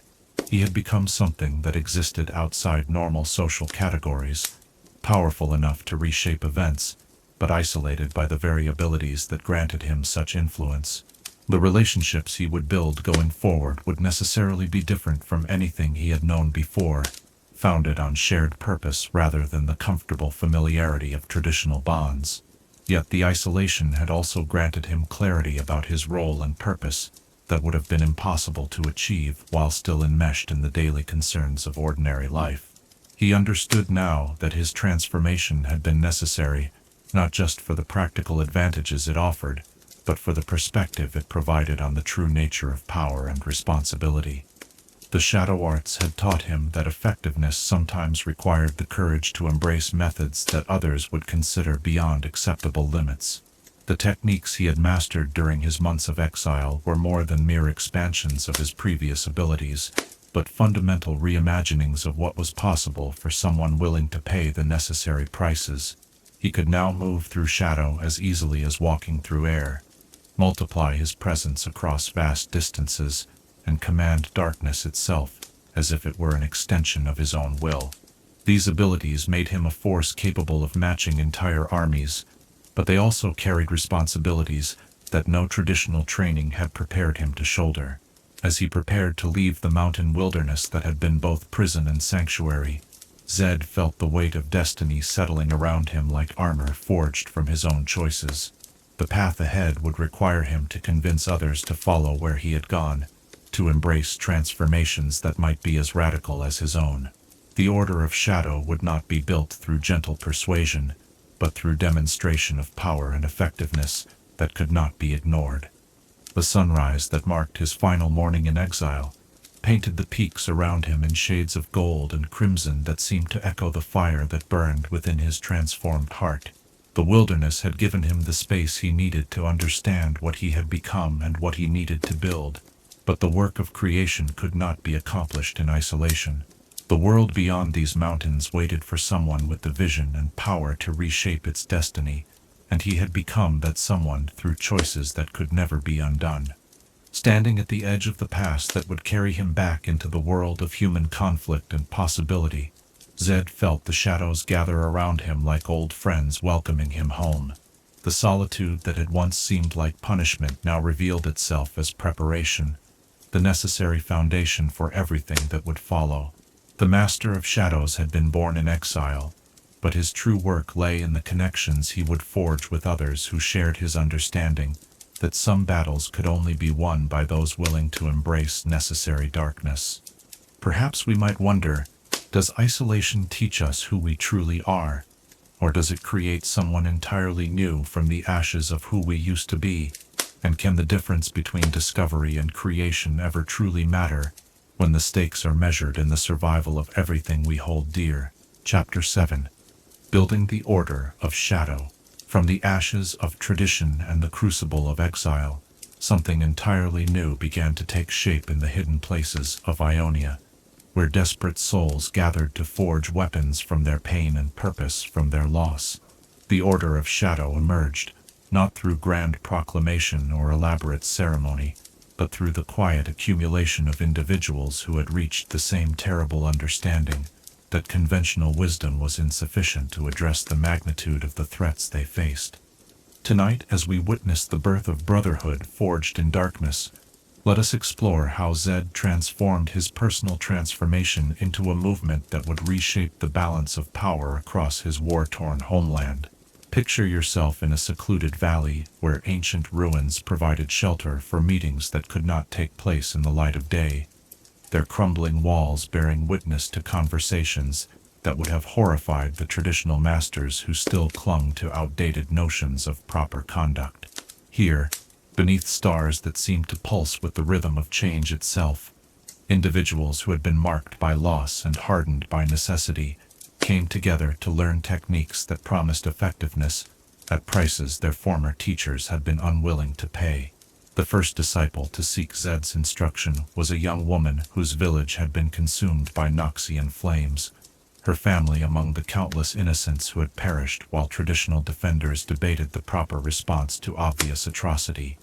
Cain was her name, though she would later abandon it in favor of titles that reflected her transformation from victim to weapon. Her hunger for power sufficient to prevent future tragedies burned with an intensity that reminded Zed of his own younger self, before the weight of terrible choices had taught him the true cost of meaningful action. She found him practicing shadow techniques in a moonlit clearing, his movements so fluid that he seemed to be dancing with darkness itself. The sight of power unleashed without the careful restraints that limited traditional practitioners struck her like lightning, revealing possibilities that her previous training had never even suggested. When she knelt and asked to be taught such arts, Zed saw in her eyes the same desperate determination that had driven him to break every sacred bond he had once held dear. The early lessons took place in hidden locations that changed with each meeting, for Zed understood that the Order of Shadow could only flourish if it remained invisible to those who would seek to destroy it before it could prove its worth. Ancient caves provided acoustics that muffled the sounds of training, while abandoned temples offered symbolic weight to instruction that challenged every assumption about the proper relationship between power and restraint.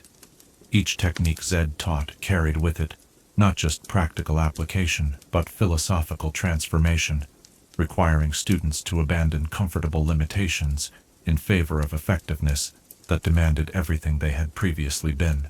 The shadow arts could not be learned by those who remained committed to conventional notions of right and wrong, for their mastery required acceptance of the truth that protection sometimes demanded the courage to become what others feared. Word of these gatherings spread through networks of survivors and outcasts, reaching individuals who had been shaped by their own encounters with the inadequacy of traditional responses to overwhelming force. Some were former soldiers who had watched helplessly as their units were slaughtered by enemies who showed no respect for honorable combat. Others were villagers who had learned to fight only after everything they loved had already been taken from them. The recruitment process was as much about testing commitment as identifying ability, for Zed had learned during his own transformation that shadow magic would consume anyone who approached it with insufficient dedication. Each potential student faced challenges designed to reveal whether they possessed the inner strength necessary to embrace powers that would fundamentally alter their nature. Those who failed these tests were not rejected but gently guided toward other paths, for the Order of Shadow needed allies even among those who could not master its most demanding techniques. The training regimen that emerged from these early experiments bore little resemblance to the careful progressions that characterized traditional martial instruction. Students were required to confront their own limitations immediately and repeatedly, pushing beyond boundaries that conventional wisdom would have approached with years of careful preparation. The shadow arts demanded nothing less than complete commitment, punishing hesitation, and rewarding those brave enough to surrender themselves entirely to the transformation they offered. Yet for all its intensity, the instruction was never cruel or arbitrary. Zed had not forgotten the lessons of his own youth, the importance of guidance that challenged without destroying, that pushed students toward their potential without breaking them in the process. Each technique was taught with careful attention to the psychological as well as physical preparation required for its safe practice, ensuring that transformation occurred through growth rather than mere trauma.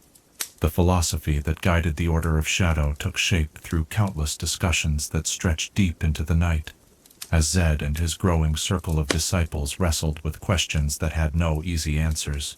Traditional notions of balance had proven inadequate when faced with enemies who recognized no limits to their own methods, but simply abandoning all restraint would lead to chaos rather than justice. The challenge was to find new principles that could guide the use of devastating power without falling into the trap of becoming what they fought against. The solution that emerged emphasized purpose over process, effectiveness over purity, and results over the comfort of maintaining clean hands. The Order of Shadow would use whatever methods proved necessary to protect Ionia and its people, but their actions would always be guided by the ultimate goal of preserving what was worth preserving rather than simply accumulating power for its own sake. This distinction proved crucial in maintaining the moral clarity that separated them from mere assassins or mercenaries.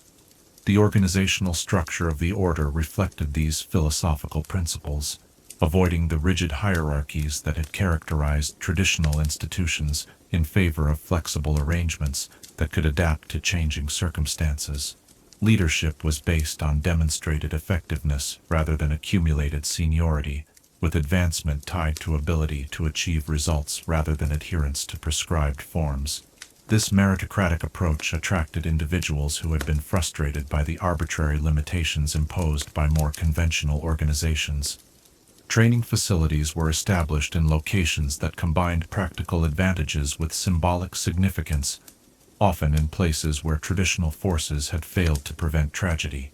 A burned temple became a school for shadow magic, its blackened walls serving as constant reminder of what happened when power was insufficient to protect what was precious. A village that had been abandoned after Noxian raids provided space for practicing techniques that could ensure such tragedies would not be repeated. The techniques themselves evolved through constant experimentation and refinement, as Zed and his most advanced students pushed the boundaries of what shadow magic could accomplish. Traditional shadow arts had focused on individual enhancement and subtle manipulation, but the Order's methods emphasized multiplication of force and coordinated action that could affect entire battlefields. Students learned to work together in ways that amplified their individual abilities exponentially, creating tactical possibilities that no enemy had encountered before. The first major operation undertaken by the Order demonstrated both the potential and the risks inherent in their approach. A Noxian supply convoy, carrying weapons that would have equipped an entire legion, fell victim to shadows that struck from every direction simultaneously, appearing and vanishing so quickly that survivors could barely comprehend what had happened to them. The success was complete and devastating, but it also revealed the order to enemies who would now actively seek to destroy them. This exposure forced rapid evolution in both operational methods and organizational security, as Zed realized that effectiveness without discretion would lead to destruction before their mission could be accomplished. The Order learned to operate in cells that could function independently if compromised, with knowledge compartmentalized to prevent any single capture from revealing the full scope of their activities. Students were taught not just shadow techniques but the art of living multiple lives, maintaining conventional appearances while pursuing their true work in secret. The psychological demands of such existence proved as challenging as the physical requirements of shadow magic, requiring disciples to develop internal strength that could sustain them through isolation and moral complexity that would have broken those trained in simpler traditions. Regular gatherings served not just for instruction and planning, but for the crucial work of maintaining connections between individuals whose daily lives were necessarily solitary. As the Order grew in both size and capability, its operations began to have noticeable effects on the broader conflict that raged across Ionia. Noxian commanders found their supply lines increasingly unreliable, their communications interrupted by shadows that struck without warning and vanished before retaliation could be organized. The mysterious attacks were attributed to various causes, for few could imagine that a completely new force had entered the war with methods that defied conventional understanding. The success of these operations attracted new recruits, while also creating new challenges, as individuals sought membership for reasons that were not always aligned with the Order's core mission. Some were drawn by the promise of power without understanding the prices that such abilities demanded. Others sought revenge rather than justice, hoping to use shadow techniques to settle personal scores rather than serve the greater good. Screening processes became increasingly sophisticated, as Zed learned to identify the subtle signs that distinguish genuine commitment to the Order's principles from mere opportunism or bloodlust. The shadow arts themselves proved useful in this regard, for their practice revealed aspects of character that conventional evaluation methods might miss.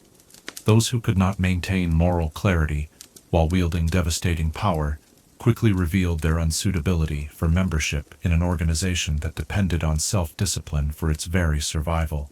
The relationship between the Order of Shadow and traditional institutions remained necessarily complex, characterized by cooperation where possible and careful avoidance where their methods might create unnecessary conflict. Zed understood that his organization could be most effective when it operated in the spaces that conventional forces could not fill, complementing rather than competing with other resistance efforts. This approach required constant diplomatic skill to navigate the suspicions and misunderstandings that inevitably arose when different groups pursued the same goals through incompatible methods. The training of advanced students began to include instruction in these diplomatic arts, recognizing that the Order's long-term survival would depend as much on its ability to build alliances as on its prowess in combat. The same skills that allowed a shadow warrior to move unseen through enemy territory could be adapted to navigate the political complexities of coordinating with groups that might disapprove of their methods while benefiting from their results. As winter gave way to spring, and the Order's second year of operation drew to a close, Zed found himself contemplating the distance they had traveled from those first tentative gatherings in hidden ruins. What had begun as a desperate experiment in alternative approaches to intractable problems had evolved into an organization capable of affecting the course of events across entire regions. The shadow arts that had once seemed like personal transformation had become the foundation for a new kind of institutional power. Yet with success came new responsibilities and new dangers, for the Order's effectiveness had made it a target for enemies who could no longer afford to ignore its impact on their operations.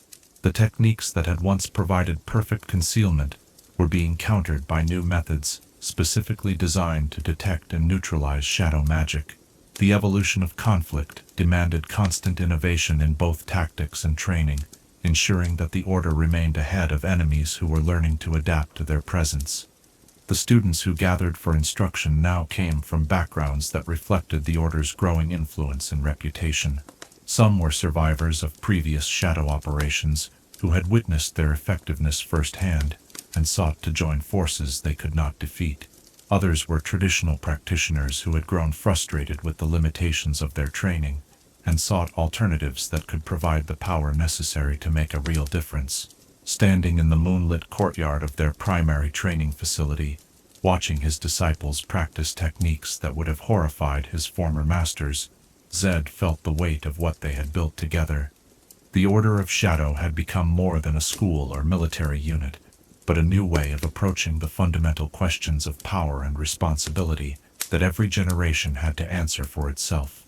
They had proven that effectiveness and morality were not mutually exclusive, that those willing to embrace necessary darkness could serve the light more faithfully than those who insisted on maintaining their own purity. The transformation that had begun with his own desperate choices in forbidden vaults had become something larger than any individual will or ambition, a movement that carried within it the potential to reshape not just the current conflict, but the future development of Ionian society.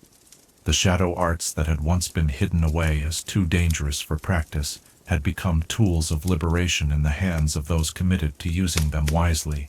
Perhaps we might wonder, can institutions born from necessity transcend their origins to become forces for lasting good?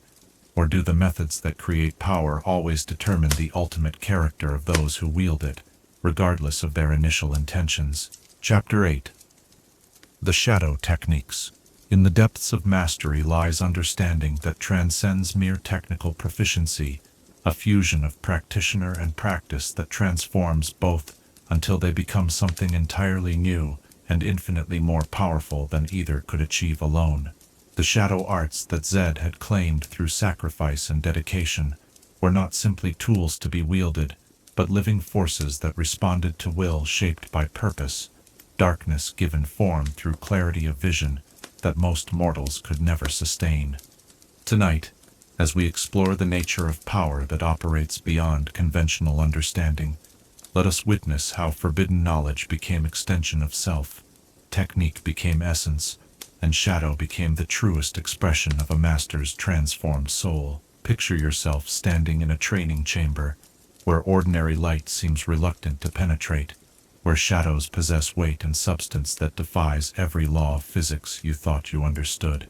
Here, in spaces that exist at the intersection of multiple realities, Zed practices arts that blur the boundaries between possible and impossible, his movements creating ripples in darkness itself that spread outward like stones cast into still water. The techniques he has mastered operate according to principles that traditional science cannot explain and conventional wisdom refuses to acknowledge. The fundamental nature of shadow magic lies not in the manipulation of mere absence of light, but in the harnessing of primordial forces that existed before illumination was conceived, darkness that predates the first star and will outlast the final flame. These are energies that connect all spaces where light does not reach, creating a vast network of possibility that skilled practitioners can navigate as easily as walking through familiar rooms. Zed had learned to perceive this shadow realm as a parallel dimension overlapping the material world, accessible through techniques that required complete surrender of conventional understanding about the nature of reality. The most basic application of these arts allows movement through shadow that transcends the limitations of physical form, enabling instantaneous travel between any 2 points connected by darkness. Where traditional transportation required time and effort proportional to distance covered, shadow stepping operated according to different laws entirely, with consciousness arriving at destinations as quickly as will could form intention.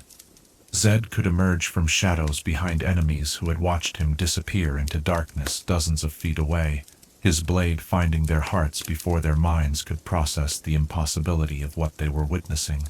Yet such techniques demanded prices that went far beyond mere energy expenditure, requiring practitioners to temporarily dissolve the boundaries that defined their individual existence. Each use of shadow magic involved a moment of complete unity with darkness itself, a surrender of personal identity that carried the constant risk of losing oneself entirely within forces too vast for mortal consciousness to contain. The forbidden texts had warned of masters who had attempted techniques beyond their capacity and simply vanished, absorbed into shadow realms from which no rescue was possible. The multiplication techniques that formed the cornerstone of Zed's combat abilities operated through similar principles, but on a scale that multiplied both power and risk exponentially. By fragmenting his consciousness across multiple shadow constructs while maintaining unified control over their actions, he could appear to be in several places simultaneously, each manifestation possessing full access to his knowledge and abilities.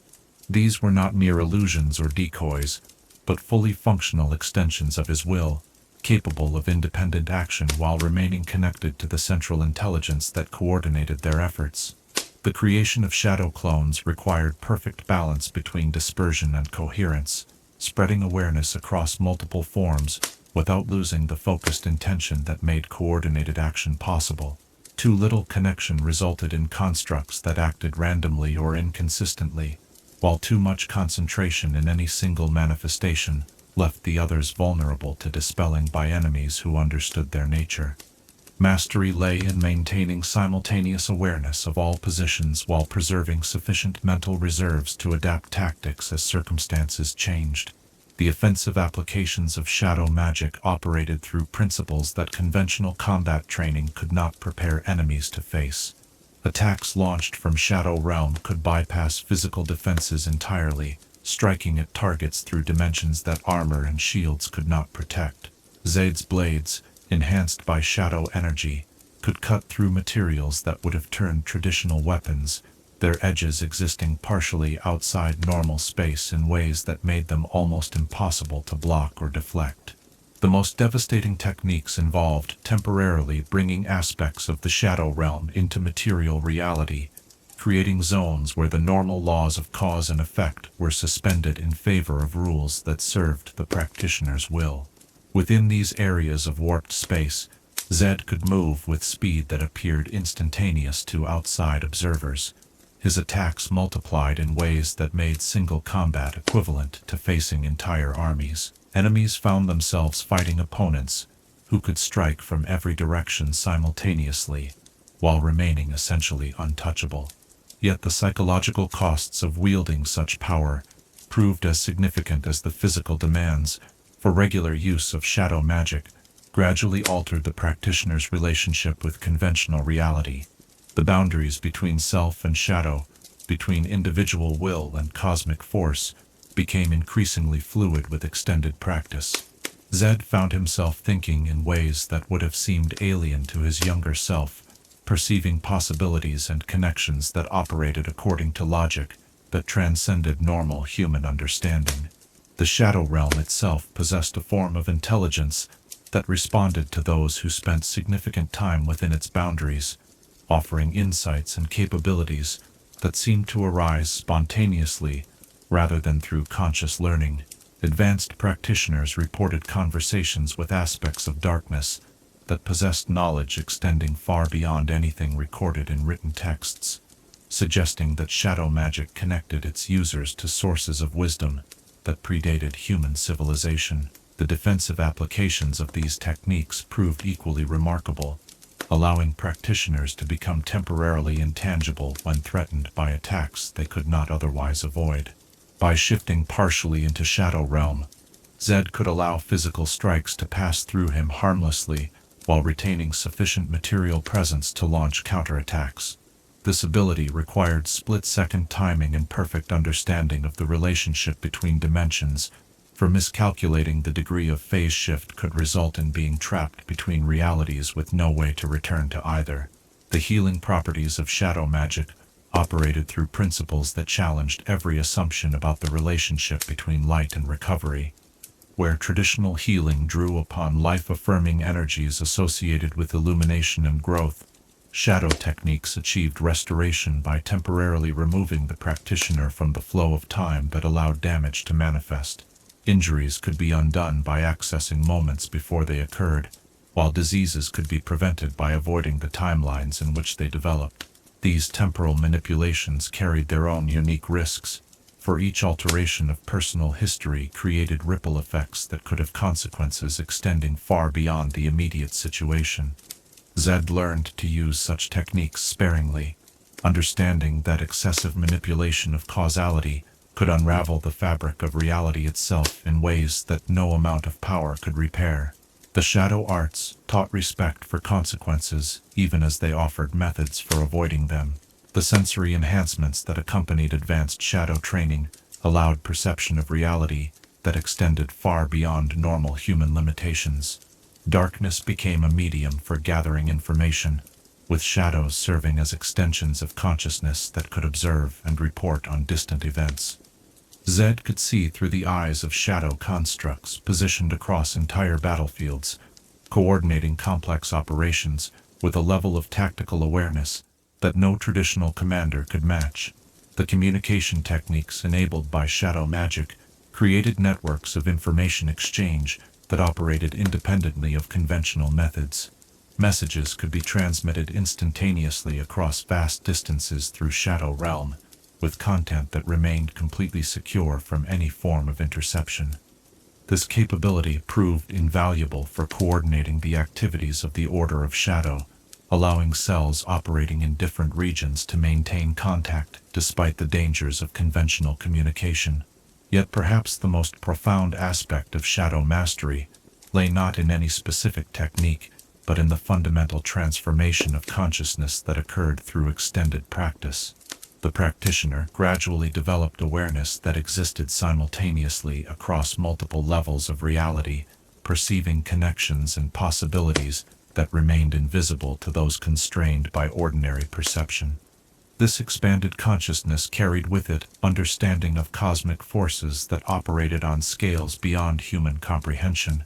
The emotional regulation required for safe practice of shadow arts demanded development of mental disciplines that went far beyond conventional meditation or mindfulness training. The darkness that practitioners worked with possessed the ability to amplify negative emotions to devastating effect, requiring perfect control over one's internal state to prevent techniques from becoming expressions of rage or despair, rather than focused applications of will guided by clear purpose. The integration of shadow magic with conventional martial arts created hybrid techniques that combined the best aspects of both approaches, while transcending the limitations of either alone. Physical movements served as focuses for will, while shadow energy enhanced the effectiveness of strikes and defensive maneuvers beyond anything that muscle and bone could achieve independently. The result was a fighting style that appeared to operate outside the normal constraints of physics, while remaining grounded in practical combat principles. The teaching of these techniques to others required not just technical knowledge, but deep understanding of the psychological and spiritual preparation necessary for their safe practice. Each student brought their own unique combination of strengths and vulnerabilities that had to be addressed before advanced training could begin. Zed learned to read the subtle signs that indicated whether an individual possessed the internal stability necessary to withstand the transformative pressures that shadow magic imposed. The most advanced applications of shadow arts touched upon abilities that verged on the divine, offering glimpses of powers that could reshape reality on cosmic scales. Yet Zed understood that such capabilities came with responsibilities that no mortal consciousness was equipped to handle safely. The forbidden texts contained warnings about masters who had attempted to transcend their humanity entirely, becoming forces of pure shadow that lost all connection to the purposes that had originally motivated their transformation. Standing in his private training chamber as dawn approached, feeling the familiar pulse of shadow energy responding to his slightest intention, Zed contemplated the distance he had traveled from those first tentative experiments with forbidden techniques. The power that now flowed through him as naturally as blood had become more than mere ability, but fundamental aspect of his transformed nature. He was no longer someone who used shadow magic, but someone who existed in harmony with cosmic forces that most beings never suspected. The techniques that had once required desperate concentration and careful preparation now manifested as automatically as breathing, integrated into his very essence, until the distinction between self and shadow had become meaningless. Yet with this mastery came understanding of the ultimate paradox that defined all true power. The more capable one became of reshaping reality, the greater the responsibility to use such abilities in service of purposes that transcended personal desire. The shadow arts had granted him strength sufficient to protect what he loved, and wisdom to understand the costs that such protection demanded. In embracing darkness, he had discovered light that could not be extinguished by any external force, illumination that arose from the courage to accept transformation in service of ideals that no amount of sacrifice could diminish. Perhaps we might wonder, does mastery of power lie in the techniques we learn to wield, or in the wisdom to understand when such techniques should remain unused? And can the difference between these forms of strength ever be measured by those who have not faced the choice between effectiveness and innocence? Chapter 9. The Eternal Rivalry. There exists a particular kind of pain that comes only from conflict with someone whose heart you know as well as your own, whose every thought and feeling you can predict because they were shaped by the same experiences that formed your own understanding of the world. The rivalry between Zed and Shen transcended mere philosophical disagreement or professional competition, rooted as it was in love that had been transformed into opposition, through choices that neither could undo and neither could abandon. Tonight, as we explore the tragedy of brotherhood turned to enmity, let us witness how two souls who had shared everything learned to fight against the very qualities they had once cherished in each other.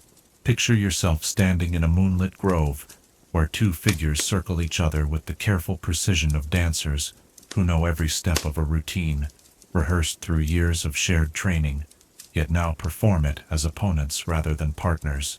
The silence between them carries the weight of unspoken history, conversations that can never be completed, questions that will never find satisfactory answers.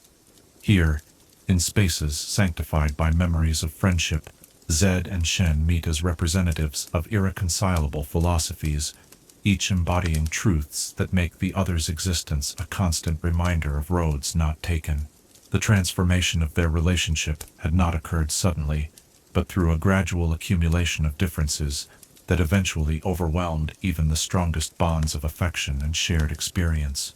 From the moment Zed had embraced the forbidden arts and crossed lines that could never be uncrossed, the distance between them had grown like a wound that refused to heal, infected by fundamental disagreements about the nature of power and responsibility that no amount of goodwill could bridge. Shen had inherited more than just his father's position when Master Kusho fell to Zed's shadow magic. He had also inherited the burden of representing everything that the traditional order stood for in the face of challenges that seemed designed to prove its inadequacy. The mantle of the Eye of Twilight sat heavily upon shoulders that had never been meant to bear such weight alone, requiring him to embody principles that his own heart sometimes questioned, while maintaining opposition to methods that produced undeniably effective results. The philosophical divide between them ran deeper than mere disagreement about tactics or strategy, touching upon fundamental questions about the nature of morality itself. Zed's approach emphasized results over process, arguing that the ultimate measure of any action was its success in protecting what was precious, rather than its adherence to abstract principles. Shen countered with the traditional teaching that how one achieved goals was as important as what one accomplished, that methods inevitably shaped outcomes in ways that could not be separated from their immediate effects. Their encounters had become rituals of reaffirmation, moments when each tested his convictions against the strongest possible opposition, while struggling with the knowledge that defeating the other would mean destroying something irreplaceable. The combat between them was never truly about victory in any conventional sense, but about proving to themselves and each other that their chosen paths remained valid, despite the pain they caused and the prices they demanded. The techniques they employed in these confrontations reflected their divergent approaches to power and its application. Shen fought with the measured precision that characterized traditional Kinko methods, each movement flowing naturally from established forms that had been refined through generations of practice. His attacks sought to disable rather than destroy, to prove points rather than inflict maximum damage, embodying the restraint that his order prized above all other virtues. Zed's shadow arts operated according to entirely different principles, embracing chaos and unpredictability as natural consequences of effectiveness, unconstrained by artificial limitations. His techniques sought decisive resolution rather than prolonged engagement, understanding that mercy in combat often led to greater suffering than swift conclusion. The contrast between their fighting styles served as physical manifestation of the philosophical gulf that separated their worldviews. Yet beneath the surface of their opposition lay currents of connection that neither could entirely sever, memories of shared childhood and mutual respect that complicated every encounter with emotional undertones that pure enemies would never experience. They knew each other's weaknesses not through careful study, but through intimate familiarity, understanding vulnerabilities that arose from character rather than mere technical limitations. The pain this knowledge caused was evident in moments when their combat would pause, when recognition of familiar gestures or expressions would remind them of conversations held in peaceful gardens, where such violence would have been unthinkable. These hesitations never lasted long, for both understood that sentiment was a luxury they could not afford when representing principles that demanded absolute commitment, yet their presence revealed the human cost of their ideological conflict. The students and followers of each master watched these encounters with fascination mixed with sorrow, recognizing in the rivalry between their leaders a reflection of larger conflicts that raged across Ionia and beyond. The younger members of both orders struggled to understand how individuals who clearly respected and perhaps still loved each other could fight with such intensity, seeking in their master's example guidance for navigating their own relationships with those who had chosen different paths. Shen's burden was complicated by the knowledge that Zed's methods, however morally questionable, often achieved results that traditional approaches could not match. Reports of shadow operations that had saved villages or disrupted enemy plans reached him through channels that confirmed their effectiveness, while highlighting the apparent inadequacy of his own organization's more measured responses. The success of techniques he had been taught to abhor created internal conflicts that no amount of meditation could entirely resolve. The weight of representing his father's legacy added another layer of complexity to his opposition to Zed, for Shen could never entirely escape the knowledge that his predecessor's death had been the catalyst for everything that followed. The man who had killed Master Kusho had once been like a son to the murdered master, creating a dynamic where personal grief, philosophical conviction, and institutional responsibility became hopelessly intertwined. Zed, for his part, carried the burden of knowing that his transformation had not only destroyed his own connection to his former life, but had inflicted profound pain on someone whose only crime had been remaining loyal to principles they had once shared. The sight of Shen's face during their confrontations served as constant reminder of costs that went beyond his own sacrifice, extending to everyone who had cared about the person he had chosen to stop being. The tactical aspects of their rivalry had evolved into a complex dance of move and countermove that reflected their intimate knowledge of each other's capabilities and limitations. Shen had learned to anticipate shadow techniques that would have caught any other opponent completely off guard, while Zed had developed methods specifically designed to counter the defensive strategies that traditional training emphasized. Their battles became laboratories where new techniques were tested against the ultimate opposition. The psychological warfare between them was perhaps more devastating than any physical technique either could employ, for they possessed the ability to wound each other in ways that no outside enemy could match. Shen's steadfast adherence to principles that had failed to prevent countless tragedies served as constant accusation against Zed's choices, while Zed's obvious effectiveness highlighted every limitation and failure that Shen's approach entailed. Yet these same dynamics also created opportunities for growth and development that neither would have experienced without the other's opposition. The necessity of facing someone who knew all their conventional responses forced both to evolve beyond what they would have achieved in isolation, pushing their abilities and understanding to levels that would have been impossible without such perfectly matched rivalry. The broader implications of their conflict extended far beyond personal animosity or philosophical debate. serving as symbol for larger questions about how societies should respond to existential threats that conventional wisdom seemed unable to address. Their rivalry had become legend among those who fought for Ionia's survival, representing the tension between preserving cherished values and adapting to circumstances that those values had not been designed to handle. The moments of recognition that occasionally pierced through their opposition carried particular poignancy, brief instances when familiar gestures or expressions would remind them of their shared past before duty and conviction reasserted their proper priority. These glimpses of who they had been to each other served as both torment and motivation, reminding them of what had been lost while reinforcing their commitment to the paths that had caused such loss. The intelligence networks of both organizations inevitably overlapped in ways that created uncomfortable situations where former friends found themselves working towards similar goals through incompatible methods.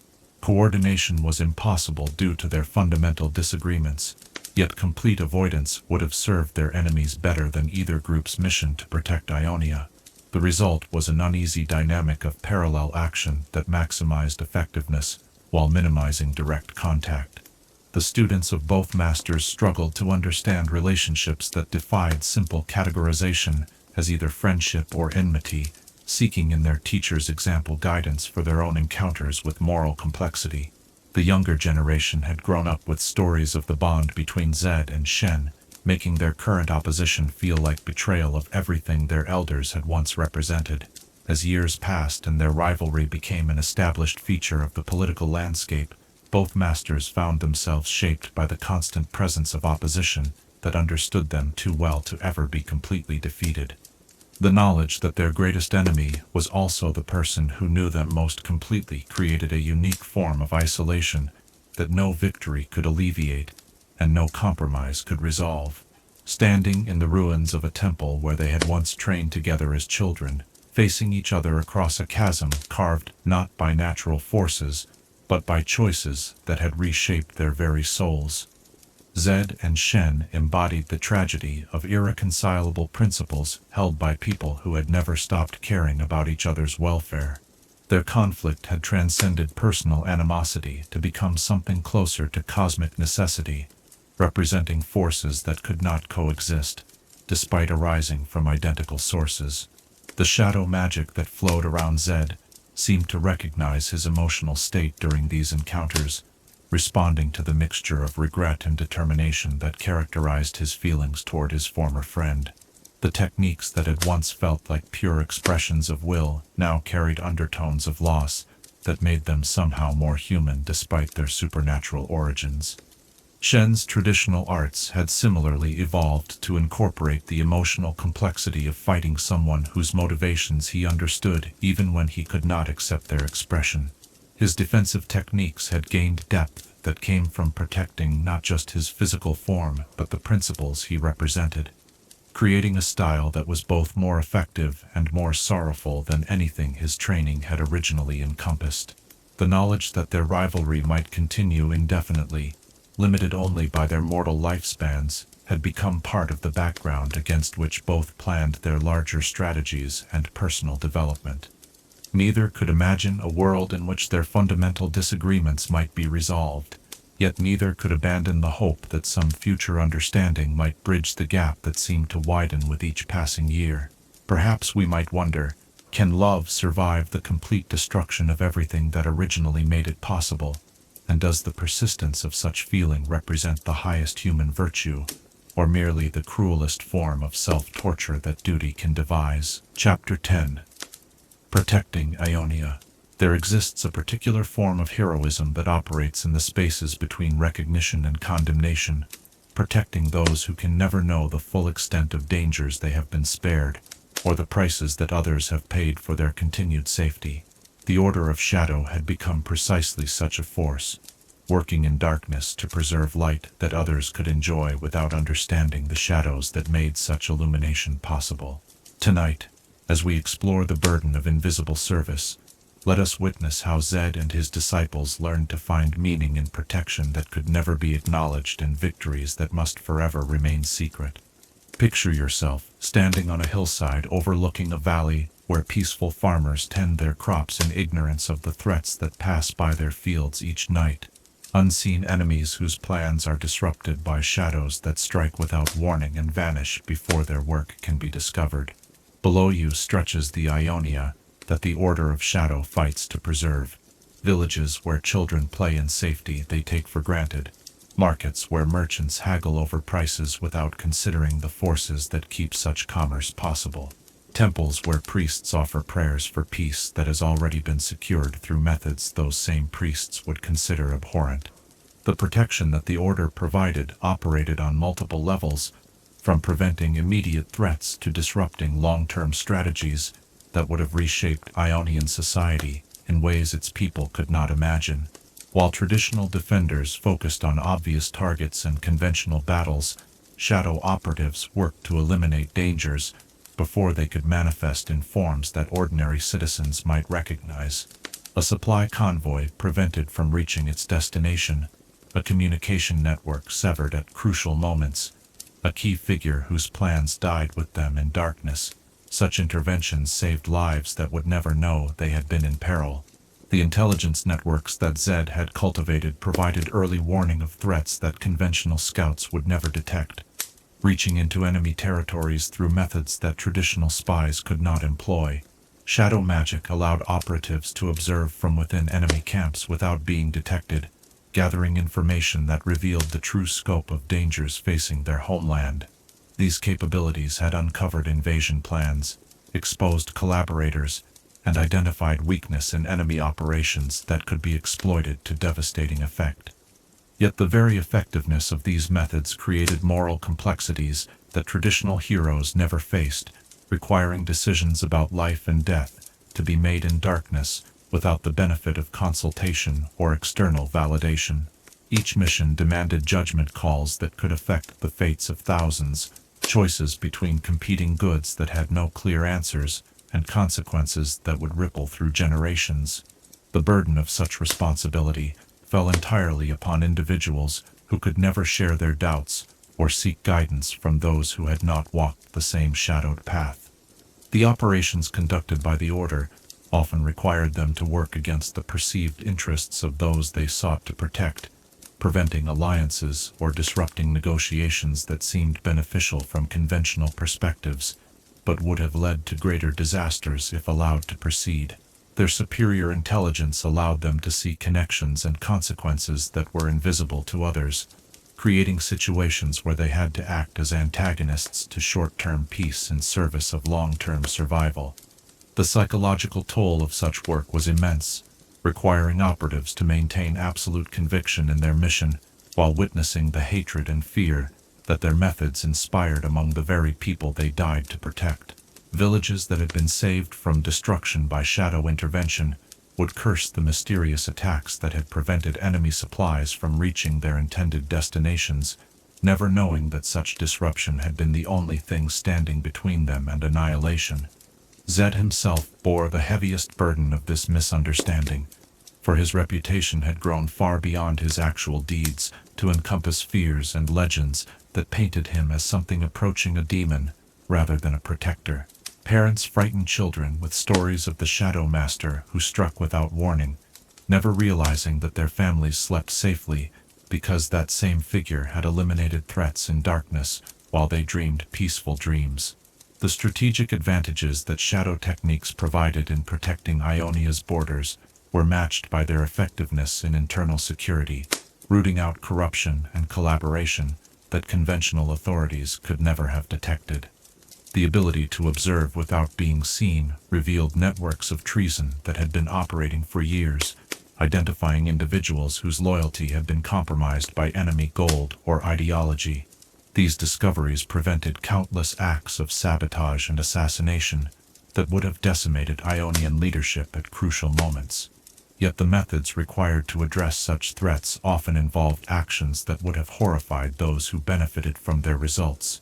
Traitors disappeared in the night, their fate unknown to families who mourned them as victims rather than recognizing them as dangers that had been neutralized.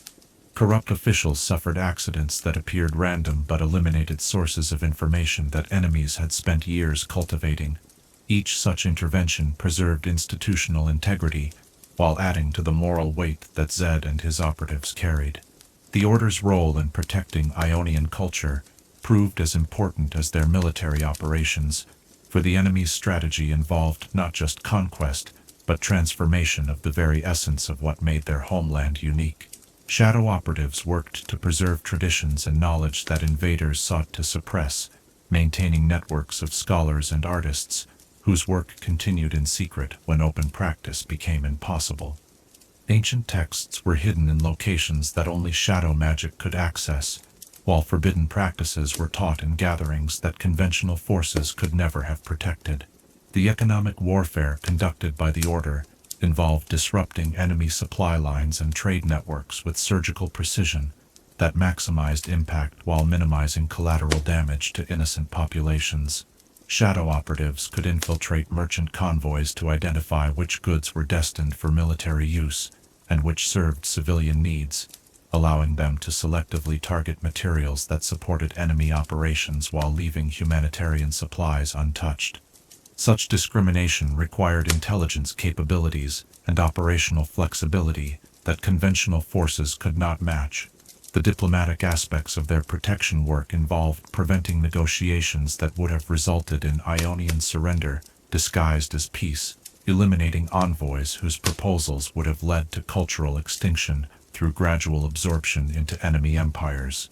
These interventions appeared to outside observers as unprovoked aggression against peaceful negotiations, earning the Order condemnation from those who could not see the true nature of agreements being prevented. The training of new operatives emphasized not just technical proficiency, but psychological preparation for the isolation and moral complexity that such work entailed. Students learned to find meaning in results rather than recognition, to measure success by threats prevented rather than glory gained. The curriculum included extensive instruction in maintaining mental stability, while carrying secrets that could never be shared, and bearing responsibility for decisions that others would never understand. The support networks that the Order developed for its operatives recognized the unique stresses of their mission, providing methods for maintaining sanity and purpose in work that offered no external validation. Regular gatherings served not just for operational planning, but for the crucial work of reinforcing shared conviction that their sacrifice served purposes worthy of the prices they paid. These meetings were often the only times when operatives could speak openly about the moral weight of their actions without fear of being misunderstood. The broader impact of the Order's protection extended beyond immediate military or political considerations to encompass the preservation of hope itself among populations that might otherwise have succumbed to despair. The mysterious failures of enemy operations, the unexpected reversals that seemed to arise from nowhere, the sense that unseen forces worked to preserve what was precious.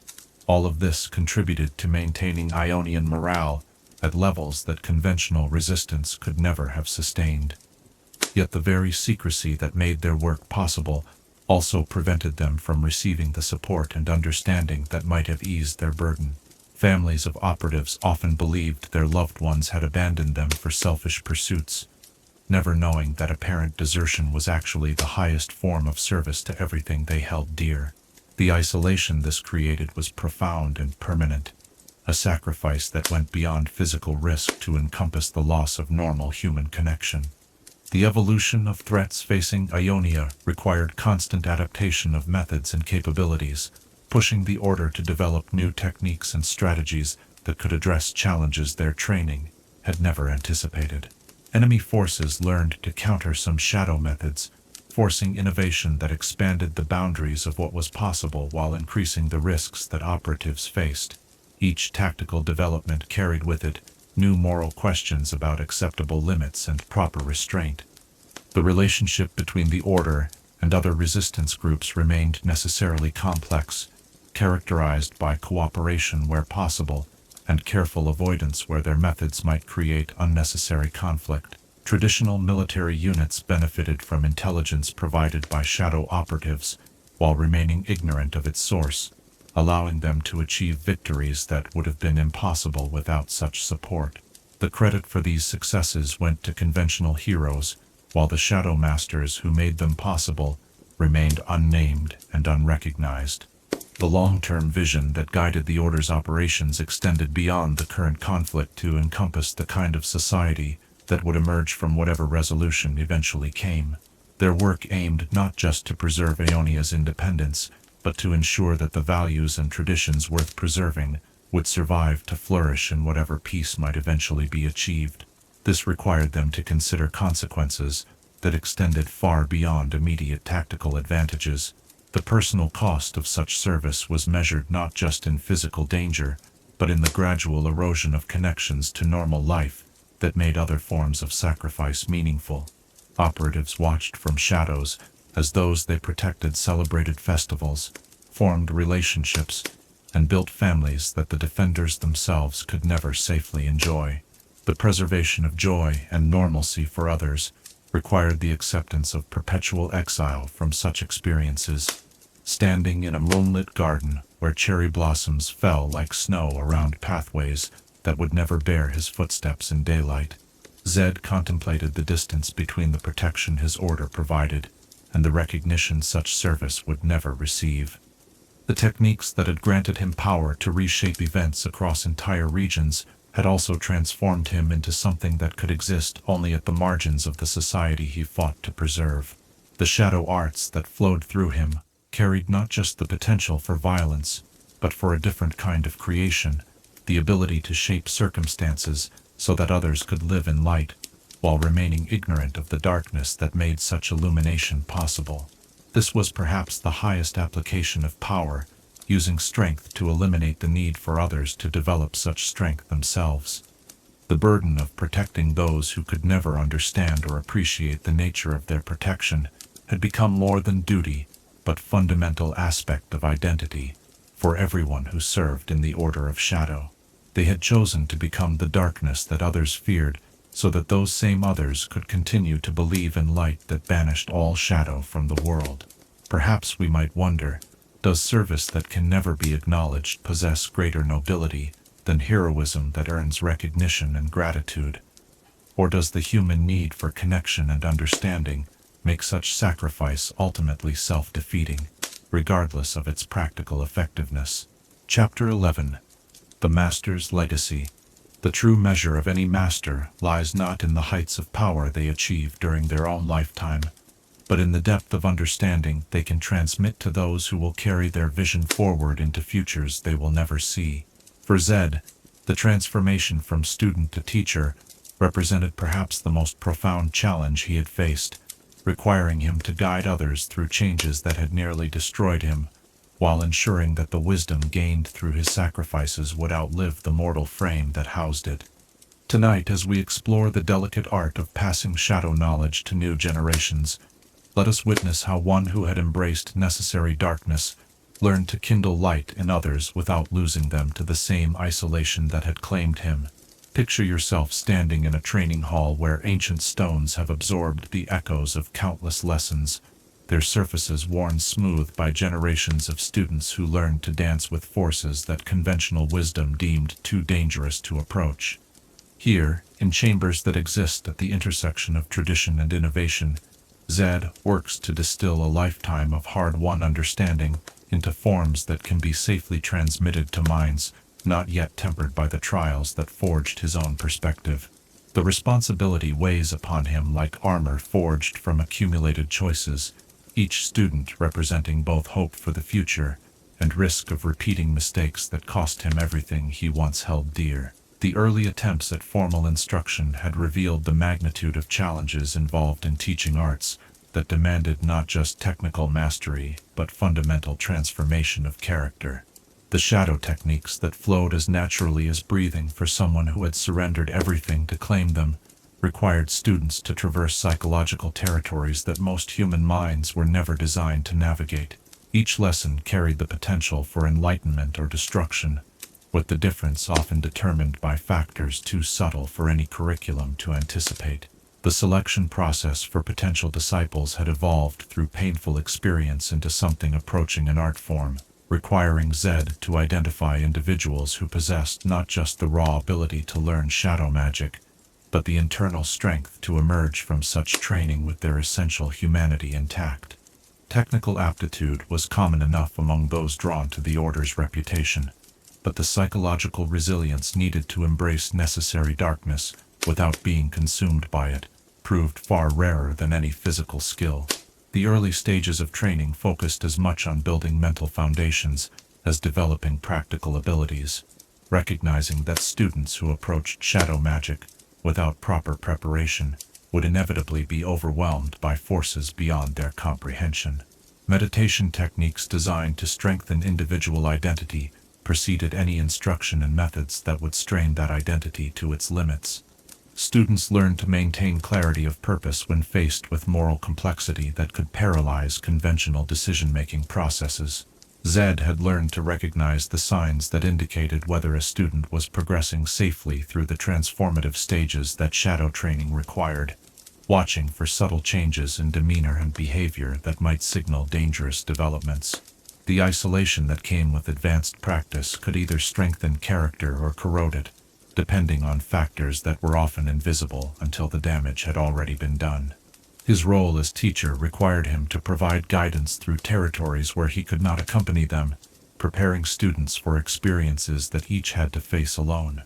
The philosophical framework that guided instruction emphasized purpose over power, ensuring that students understood the moral responsibilities that came with abilities most mortals could never imagine possessing.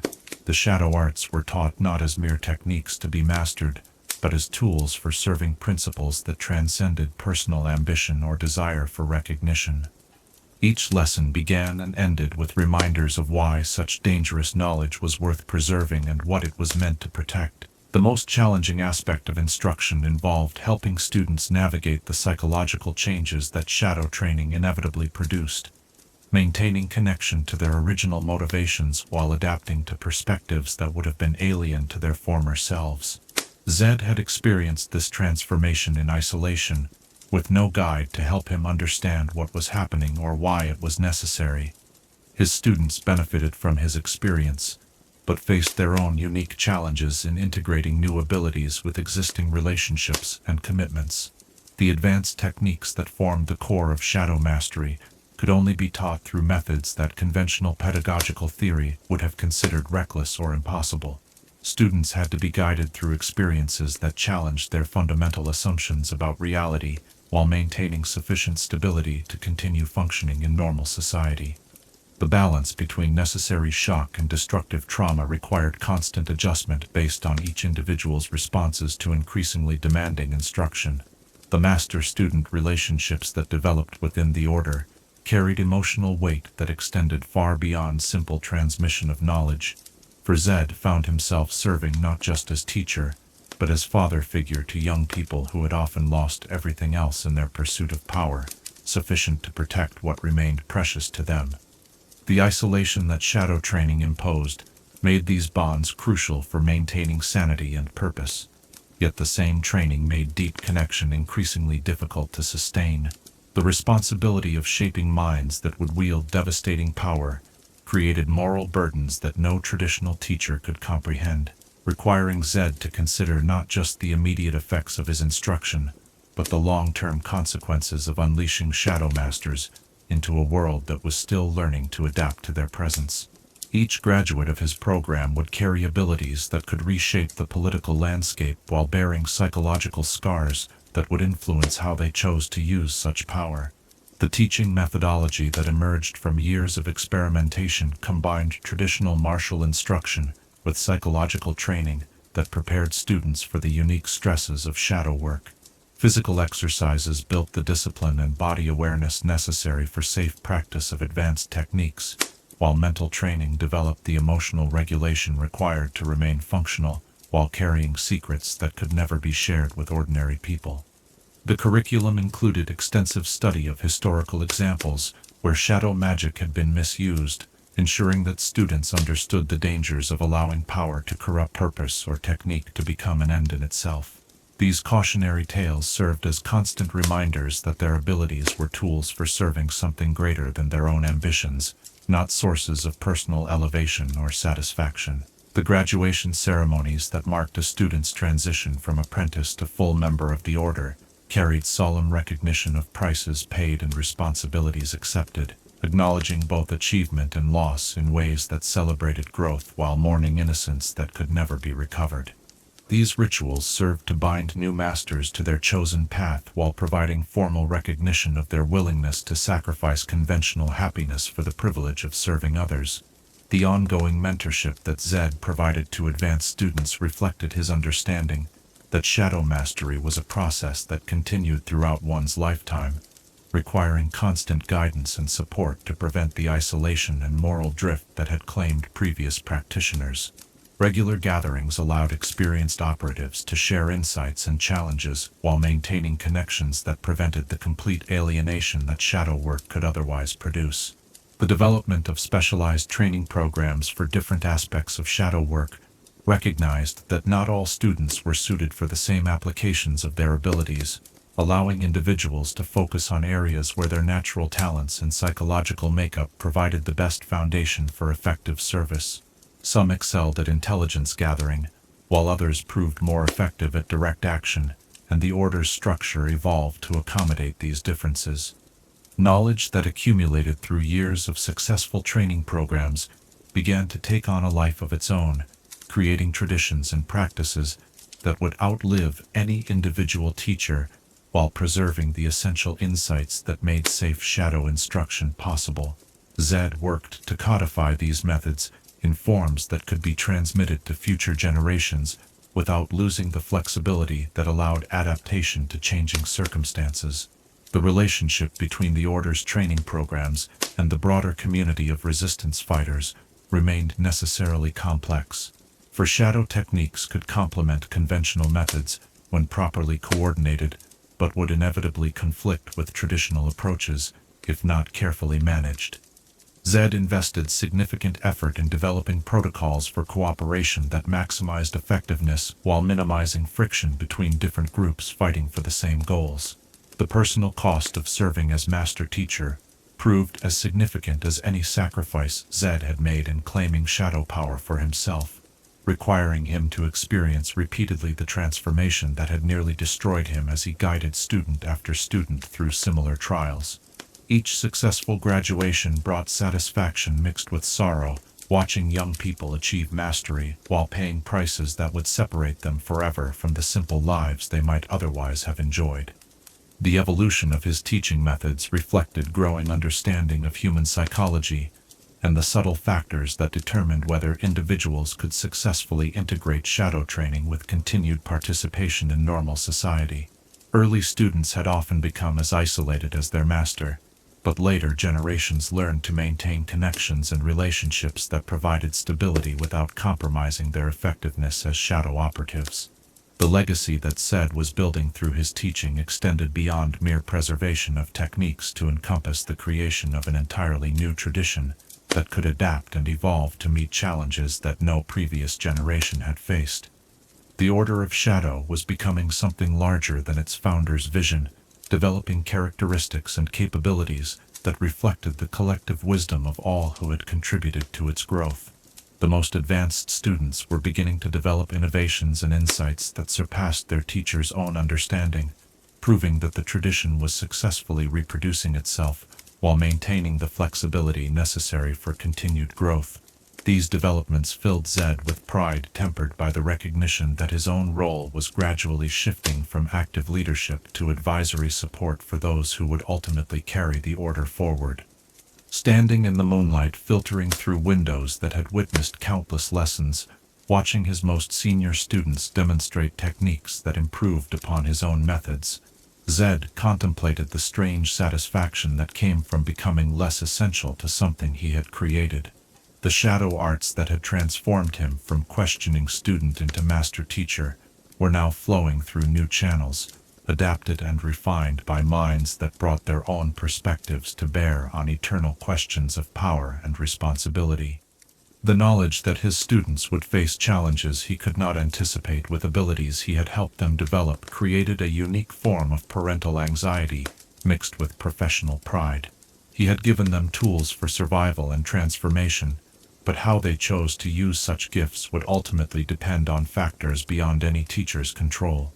The tradition he was establishing would outlive his own mortal frame while carrying forward insights gained through sacrifices that future generations might never fully comprehend. The Shadow Master, who had emerged from isolation to build something larger than himself, was ensuring that the wisdom purchased with such pain would continue serving purposes that transcended any individual ambition or desire for recognition. Perhaps we might wonder, can knowledge that demands transformation of its practitioners ever be safely transmitted to others, or does each generation have to discover for itself the prices that power demands, and the wisdom that such payment might eventually provide? Chapter 12. Shadows and Light. In the deepest hours of night, when the world settles into the quiet rhythm of dreams and reflection, there comes a moment of perfect stillness where shadows and light reveal their eternal dance of mutual dependence, each defining the other through contrast that creates meaning from what might otherwise be mere existence. For Zed, standing at the culmination of a journey that had transformed him from questioning student to master of forbidden arts, this understanding had become more than philosophical insight, but lived truth that shaped every breath and guided every choice. Tonight, as our exploration of his story draws toward its contemplative close, let us witness how one who embraced necessary darkness discovered within it illumination that no conventional light could provide. Picture yourself standing beside him on a mountain peak, where the monastery of his youth is visible in the distance, its ancient walls bathed in moonlight that transforms familiar stones into something almost ethereal in its beauty. The path that had carried him from those peaceful halls to this moment of reflection stretches behind him like a river of memory, marked by choices that had seemed inevitable at the time, yet now reveal themselves as moments when entirely different futures had been possible. Here, in solitude that encompasses both loss and achievement, the Master of Shadows contemplates the weight of everything he has gained and everything he has sacrificed in service of ideals that most would never understand. The philosophy that had emerged from decades of walking the knife's edge between protection and destruction centered on the recognition that true morality sometimes required the courage to bear moral complexity that simpler worldviews could not accommodate. The traditional ocean of good and evil as distinct and opposing forces had proven inadequate when faced with situations where inaction, in the name of purity, led to greater suffering than decisive intervention that required staining one's hands with necessary darkness. The shadow arts had taught him that light without darkness was not illumination, but blindness, just as darkness without purpose was not mystery, but mere absence. The techniques that had once seemed like corruptions of natural order now revealed themselves as expressions of cosmic principles that operated on scales larger than human comfort or conventional understanding. Power wielded in service of protecting what was precious took on moral weight that transcended the methods employed, creating responsibilities that could not be measured by ordinary standards. The isolation that had once felt like punishment for his choices had gradually transformed into a form of freedom that few mortals ever experienced, liberation from the need for external validation that allowed focus on results rather than recognition. The opinions of those who had never faced such choices carried little weight when measured against the lives that had been saved through actions they would never appreciate or understand. This perspective brought peace that was deeper than contentment, acceptance, rooted in certainty of purpose rather than hope for approval. The students he had trained carried forward not just techniques but understanding that would allow them to navigate moral territories where conventional wisdom provided no guidance, equipped with tools for making decisions that required weighing competing goods rather than choosing between obvious right and wrong. Each graduate of his program represented hope that the insights gained through his transformation would continue serving beneficial purposes long after his own story had reached its conclusion. The relationship between the Order of Shadow and the broader world had evolved from initial antagonism toward grudging recognition that some problems required solutions that traditional approaches could not provide. While few would ever openly acknowledge the value of their work, the absence of certain disasters had begun to speak for itself in ways that created space for continued operation without constant persecution. The personal cost of his transformation had stabilized into acceptance. He combined grief for what had been lost with gratitude for what had been gained, understanding that the boy who had questioned tradition while believing in its fundamental goodness had not died, but had evolved into someone capable of protecting what that boy had loved. The continuity between his past and present lay not in unchanged personality, but in consistent dedication to serving purposes larger than personal comfort or conventional success. The techniques that had once required desperate concentration and careful preparation now flowed as naturally as breathing, integrated into his very essence until the distinction between self and shadow had become meaningless in ways that enhanced rather than diminished his humanity. The power that operated through him served as extension of will, guided by principles that had been refined through years of trial and reflection, creating harmony between ability and purpose that made ethical complexity feel like music rather than discord. The legacy he was building through teaching and example would outlive his mortal frame, while adapting to circumstances he could not anticipate, carrying forward insights that had been purchased through sacrifices that future generations might never fully comprehend. The tradition of shadow mastery had become something larger than its founder's vision, developing characteristics that reflected the collective wisdom of all who had contributed to its growth, while maintaining flexibility necessary for continued evolution. The enemies he had faced throughout his journey had served as teachers in their own way, forcing him to develop not just technical abilities, but moral clarity that could withstand any challenge to his core convictions. Opposition had refined his understanding of why certain choices were necessary, while helping him distinguish between what could be compromised and what must remain inviolate regardless of external pressure. The friendship that had been lost through his transformation remained one of his deepest regrets, yet even this pain had served beneficial purpose by ensuring that he never forgot the human cost of decisions that affected others beyond their ability to influence or understand.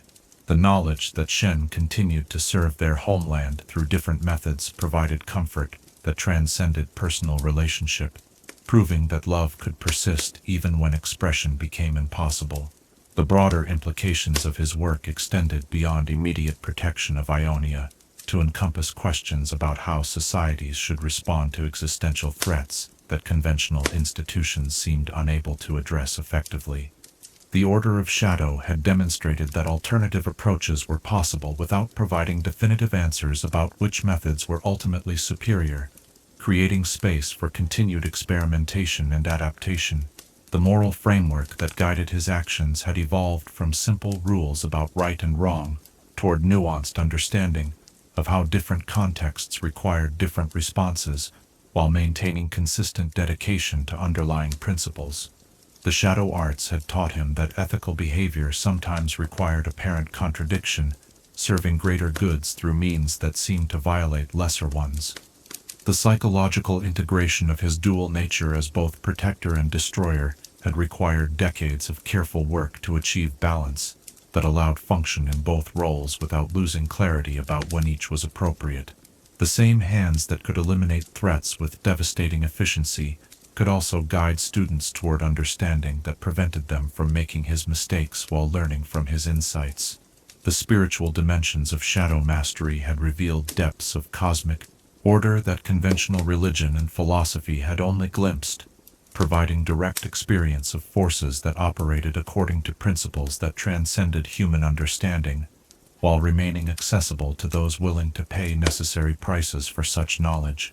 This perspective had granted peace that was independent of external circumstances, rooted in connection to purposes that extended beyond individual existence. The tactical innovations that emerged from combining shadow arts with conventional military thinking had influenced resistance efforts across Ionia, while remaining invisible to most participants, creating advantages that appeared miraculous to those who benefited from them without understanding their source.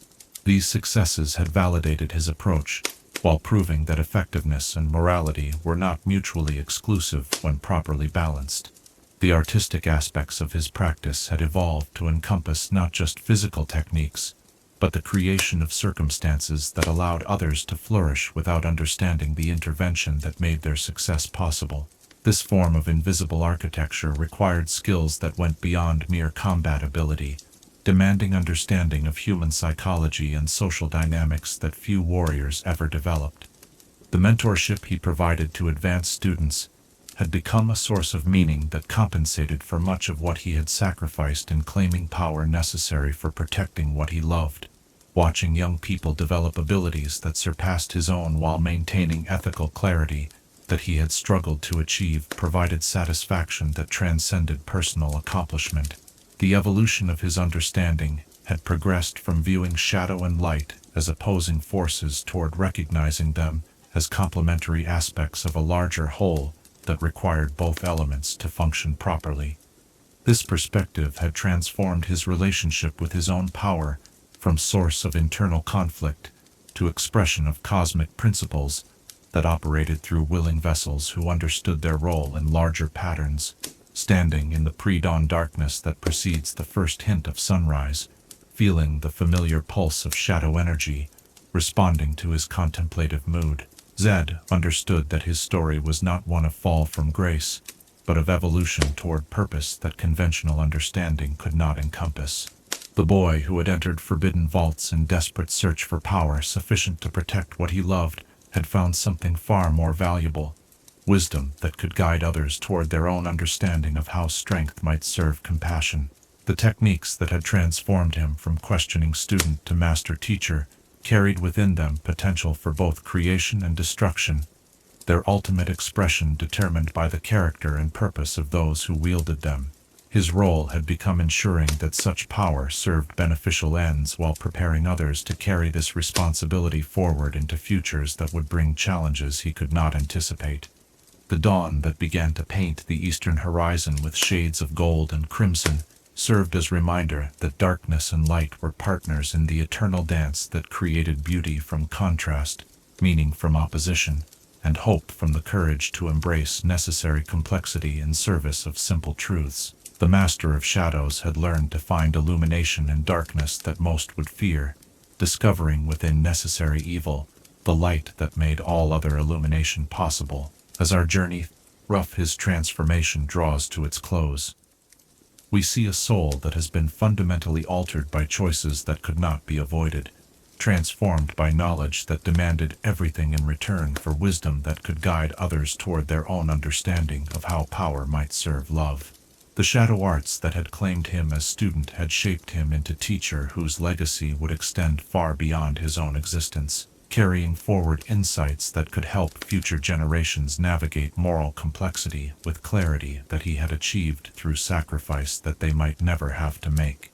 Perhaps we might ask ourselves, when we stand at the threshold between who we have been and who we might become, do we have the courage to embrace transformation that serves purposes larger than our own comfort, and can we find peace in choices that others will never understand, but that protect what we hold most dear?